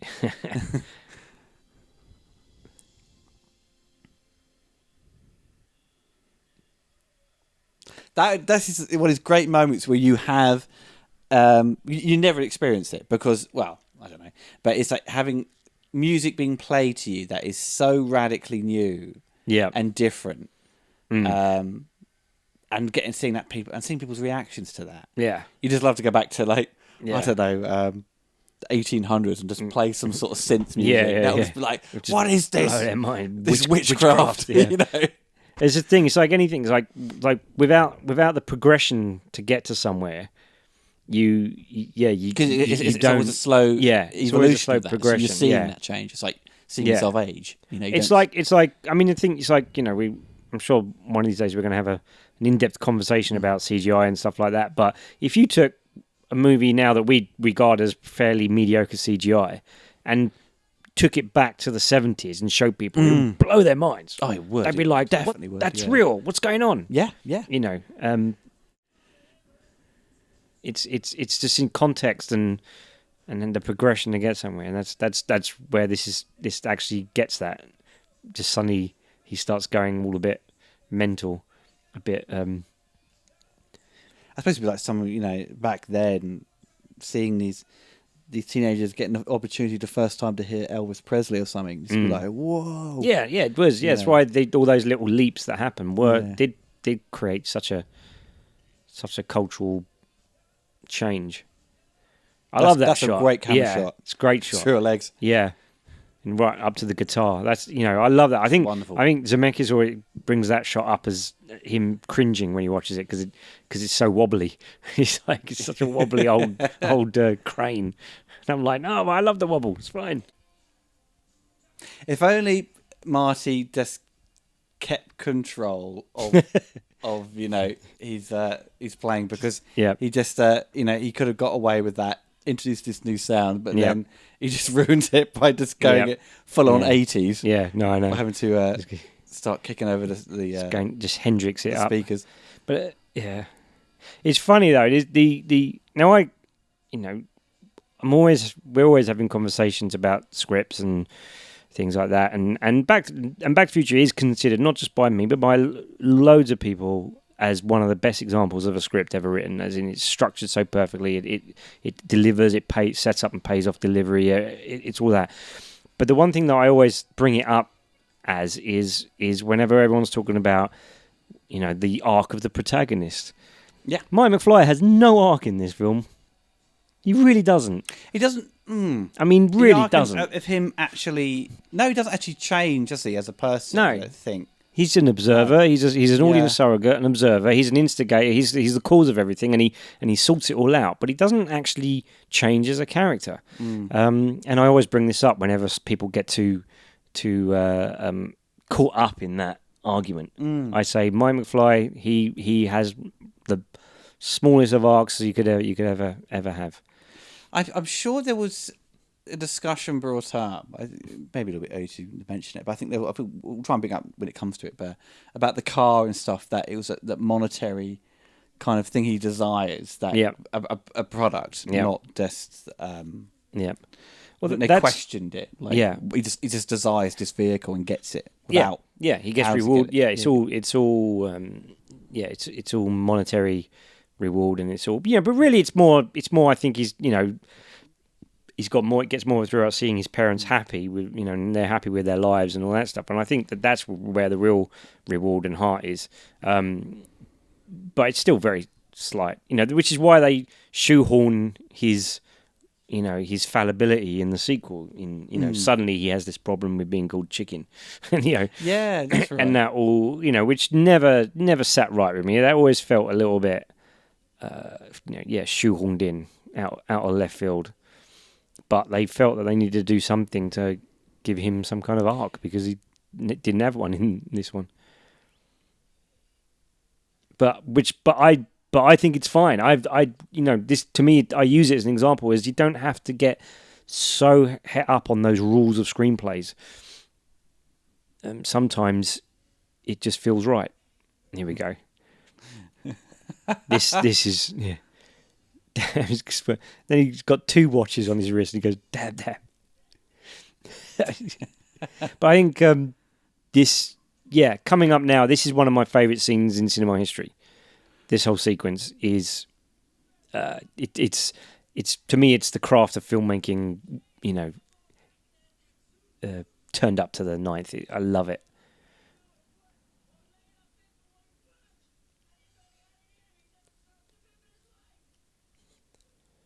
Yeah, because then he pauses because he knows he has never stood up to him, so that's going to change. He's like, things aren't going to be, things aren't going to be the same. No, don't worry about it. It's like, yes. Here we go. Oh, the score is so good here. Building up with those drums.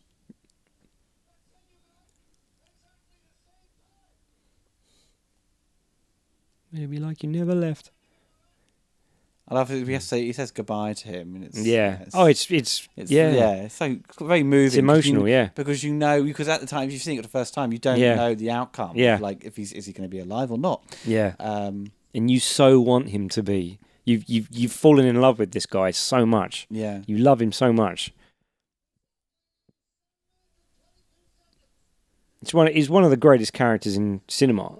Doc Brown. I think he's the perfect mad scientist character. He's got the look of Einstein, but he's more of this kind of eccentric friend as well. He's a kid. He's like a kid. Yeah.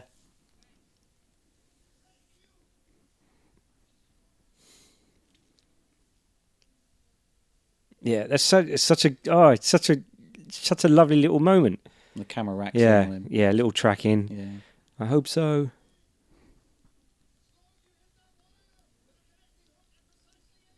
And there's something about Doc Brown that when he says, even though everything he makes hardly ever works, is there something about when he goes, "Don't worry, you trust him."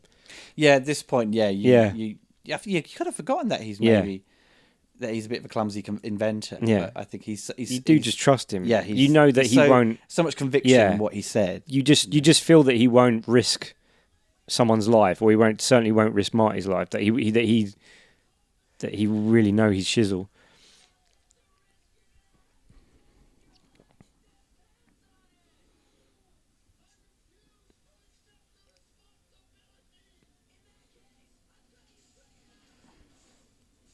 boom, here we go. Now,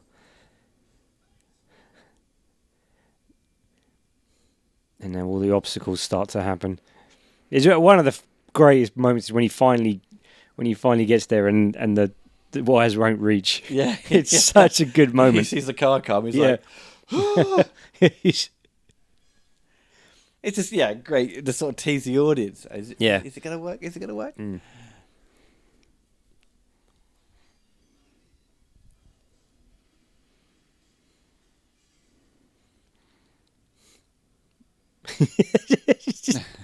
just gurns for a moment. And it goes dong, and deafens him, doesn't it? Yeah.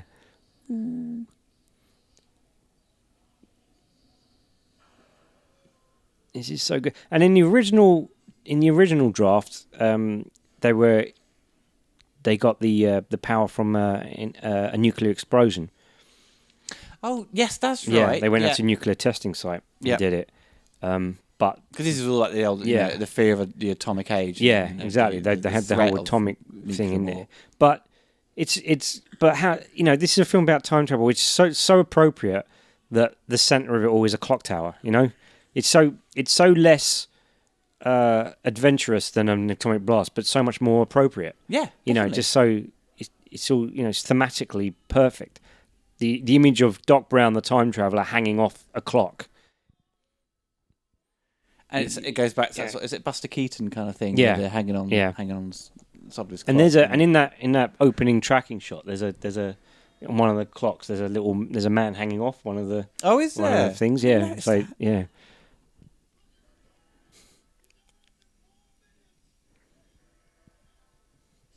This bit slides across. Yeah. I want to do that. I when I was a kid, I used to do that. In my trainers and tight jeans. Here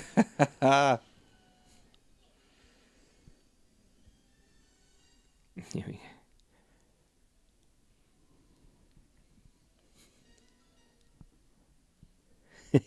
It's just such a simple dilemma, but it's this is cinematic genius. It's played out like an Indiana Jones film Yeah. or something. Yeah. It's like, well, yeah, you'd be like shitting yourself. Because that's not going to be a soft landing. Goals are the goals there. Yeah, Sort yeah. of like weather. Yeah. Ghostbusters clouds. Yeah. I love this shot. I just love this shot where he runs out and we jib up the this shot here. As he puts it in, we just jib up to the top of it. I love that. Yeah, this is a great line. I've got all the time I need. I've got a time machine. So, well, don't go back a couple of minutes early, Marty. Let's go back the day before. Go back the day before. Yeah.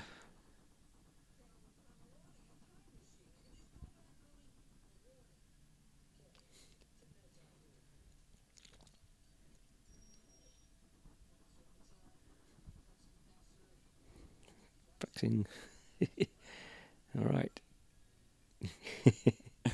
I think it's played. Oh, well, it's obviously done for dramatic purposes to sort of build up some tension, but Yeah. it could be like a little subtle thing to say the DeLorean's a piece of shit. Yeah. You know, If only it wasn't a DeLorean. Great bits of strings there. I love it.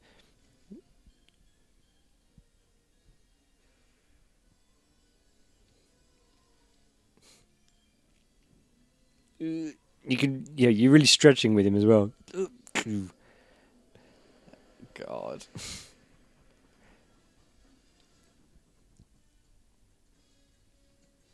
Great shot.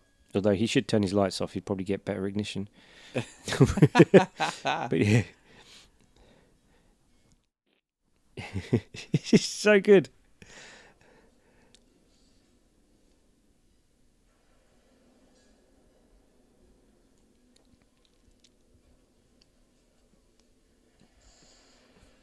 I remember thinking when I first saw this, the lightning was going to go through him. Yeah.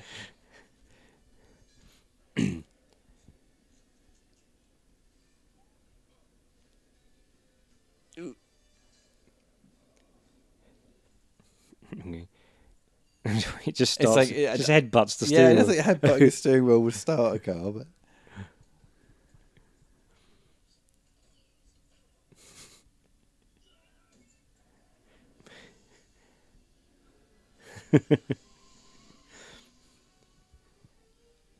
Here we go. So this is great. It's pretty lucky there's no traffic around, is there? Yep. Well, it's the Screwed. 50s. I think Not everyone had a no car. one drove after 9 o'clock. Yeah. It's brilliant. One of my favourite cuts is when he looks up and the clock goes and then it cuts back to DeLorean. It's just so the way it's just the rhythm of the editing and the way the score works. It's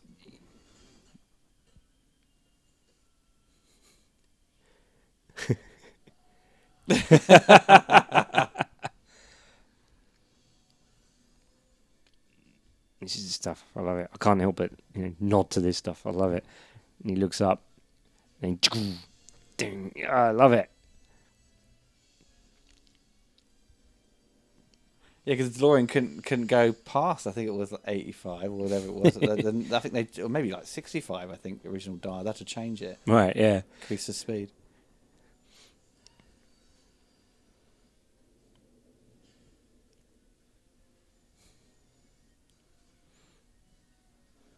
So in the secret cinema, a guy actually did this live in front of you. Really? Yeah.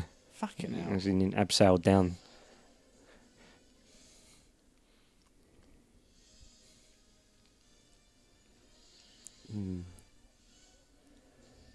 I just love that sound. The lights come Yeah, on. yeah. The neons come on, and here we go. It's it's so good.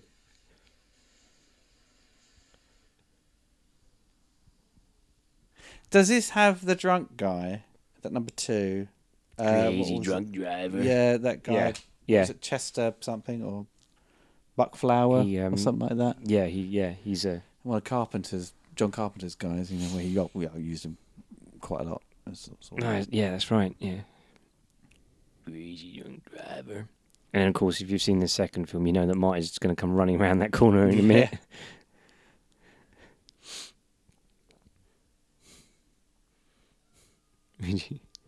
Which is brilliant. Doc Brown's reactions to Marty at the end of It's 2, a great fight, yeah, and the beginning of 3 are great. Yeah.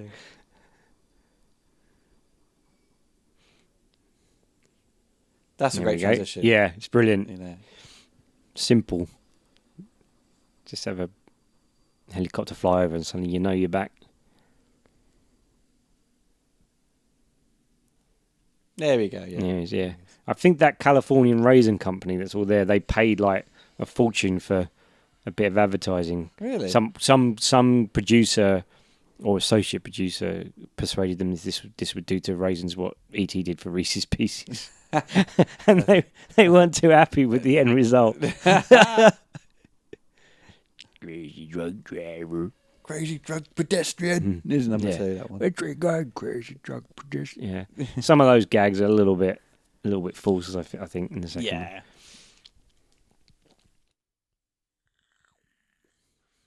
I find the cinema is like now turns like a porno. Thing, Yeah. you know. Oh, the 80s.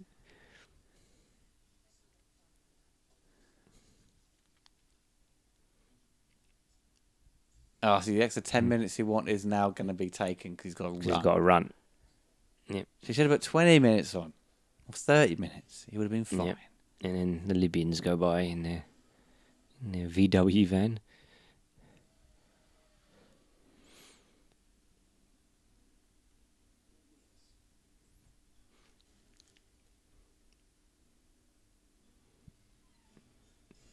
He goes, and then we see Lone Pine Mall.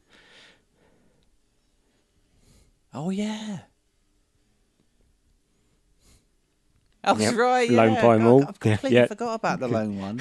Yeah, it's just a 'Cause he quick knocked- visual. Yeah, it's great. Gag, 'Cause he you knocked know. over one of the pines. Yeah.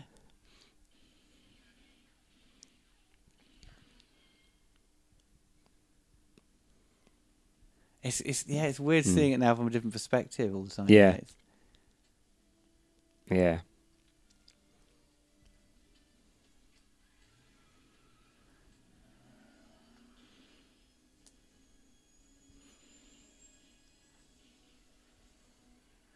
He just has to roll down. He could just run down. Yeah, a bit dramatic there. Yeah, Right? it's a bit dramatic. Yeah.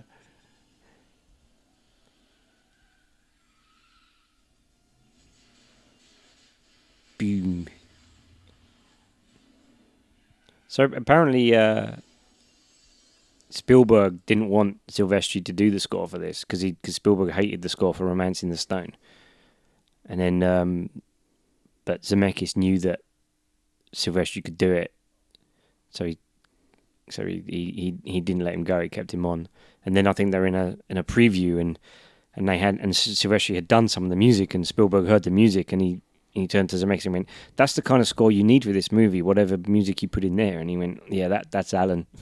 And then Spielberg went, "Okay," and then never argued again. And then Shut up now. and then fast forward so many years, and Silvestri's doing music for Spielberg. Yeah, yeah. Is that exactly the sort of perfect replacement for Williams? You know. There's always that. Yeah, I think I mentioned it before with some of the Marvel commentaries I did in the past. Was like, there's a Hollywood Reporter, I think it is, a roundtable discussion with a bunch of composers. And you've got Hans Zimmer, Right, and Henry Jackman sort of geeking out about Alan Silvestri's work while he's sitting next to him. Oh, really? How much they loved. Oh wow. Like Romancing the Stone and Predator 2. Yeah, you know? right.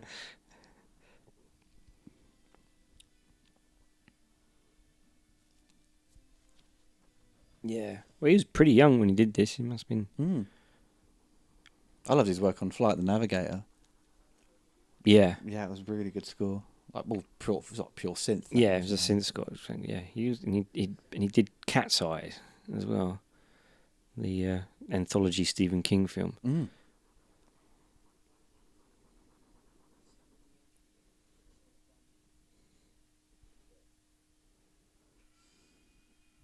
It's this bit of the score I just love. This build up.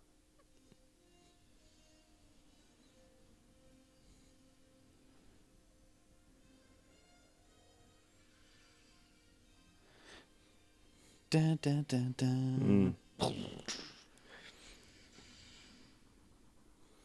it's great in Ready Player One where they have the Zemeckis cube that takes time back, and Silvestri quotes his own Back to the Future score. He does. By doing the dilly dilly. The best transition there is the final shot of the movie when the car goes right towards camera. Yeah. It's like, it's great. That was amazing, and it cuts into Take Me Away. Yeah. Love it. You can't sleep in your clothes, man. And horrible sweaty mess. And in that position as well. Oh, God. He sleeps like he's been handcuffed behind his his back. Sleep in your clothes, you end up stinking of BO and then one going. Yeah, just gonna get up and carry on with my day. Yeah, that's the thing about movies is BO never seems to exist in films. There's also, they're all successful, but they still live over still their parents, you know what I mean? still in the same house.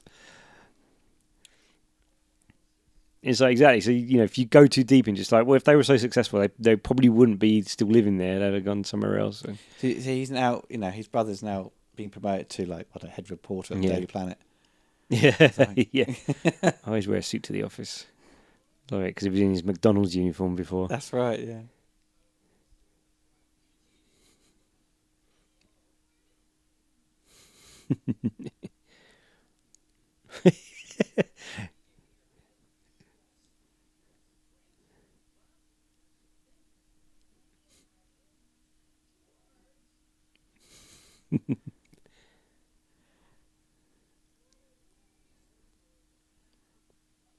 I love how because Biff's just been reduced to this pathetic man, who's like really super friendly. Sorry, now.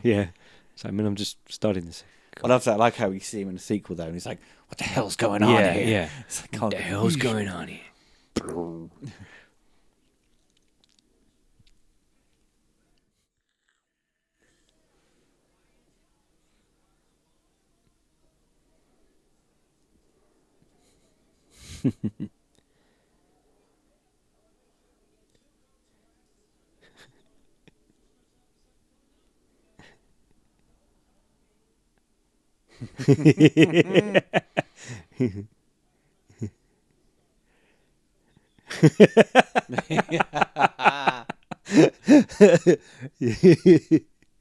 Yeah, because it's a moment here, because what I was saying earlier about sort of Marty's was just desiring material things. Yeah. You know, and Zemeckis are kind of brought up as sort of people who questioned that as, Yeah. sort of as a negative thing. But I think he said it was a reflection of the time. You know, people Yeah. just wanted money to buy things, and it was just like, Yeah, it was, yeah. And it's, you know, and he's a teenager as well, you know, there's a little... Yeah, they want those things. It's almost like, I mean, you know, he's gone through a lot, you know, he's saved his family, he's saved Doc Brown, he's saved, you know, he's done all that, you know, he can have his car, surely, he's allowed to have his car, come on, you know, he's proved he's quite a brave, resourceful chap, let him have a car. By car, I mean massive 4x4. We need that.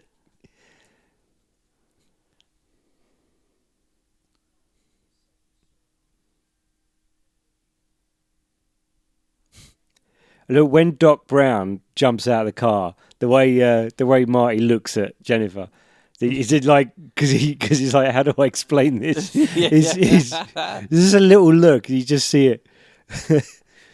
Surely his parents would remember who he is. Like, wait a minute, you're the guy from 1955. Yeah.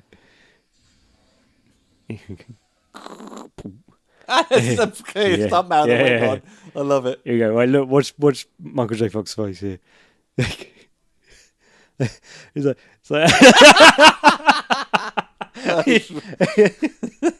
it's like, oh, that's brilliant. God. Oh fuck, Mr. Fusion.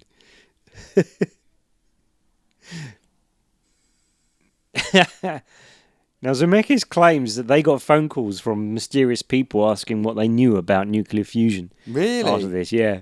What do you know? Like, yeah. Nothing. What do you know about nuclear fusion? Yeah, and then, literally it was like that. Phone calls. Yeah. We become arseholes or something. Something. See, yeah. Before you knew what the sequels were going to do, that was such a funny line. You're like, it's such a really windy day that day. Yeah. It's freezing. Just like, here we go, and this is just classic. And here we go. Look at that 1985 ILM comping models. wonderful. Great. That's the sort of the rotoscope lightning. Yeah, just like here we go. Brilliant. One of the greatest endings to a film ever. So good. It's just chock full of just. It's just overwhelming with heart and fun and energy and it's just insanely clever as well. Just simply clever.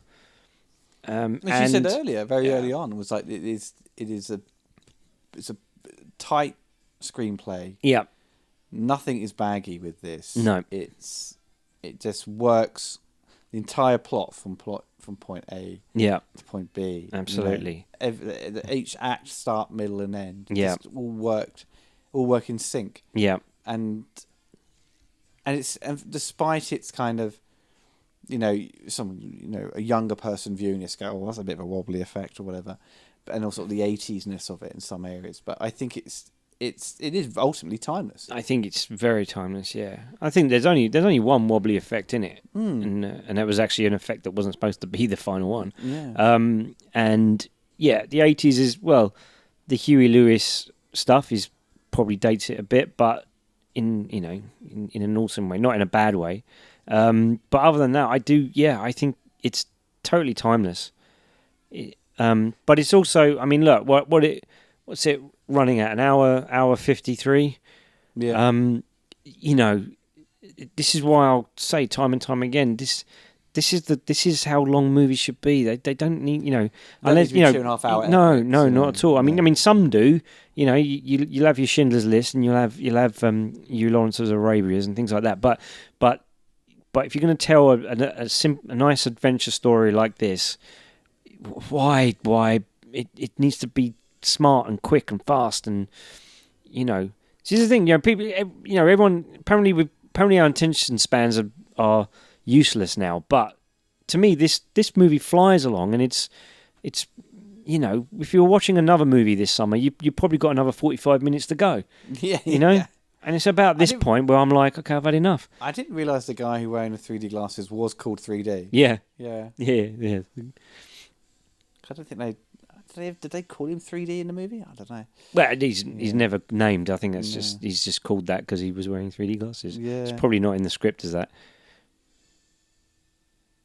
But I mean, it's you know, I don't think people need to be told how good this movie is. They no, know I mean, that. yeah, I mean that's the thing. This is one of those movies where pretty much everyone accepts it as a brilliant example of a tight screenplay of a fun. It was lightning in a bottle as well. Yeah. You know, it's very difficult to sort of replicate that. Yeah. And they did do a very good job of sort of returning to it with number 2 with a very clever sequel, which does have its kind of little ups and downs for me. Yeah. No, it's definitely not as good a film, and it's tonally a bit weird, but it's very. But the concept of going back into the first film, it was genius. I mean, it was brilliant. Yeah. That had never been done before. No. And it was fantastic, and obviously, and technically, there's all kinds of things that.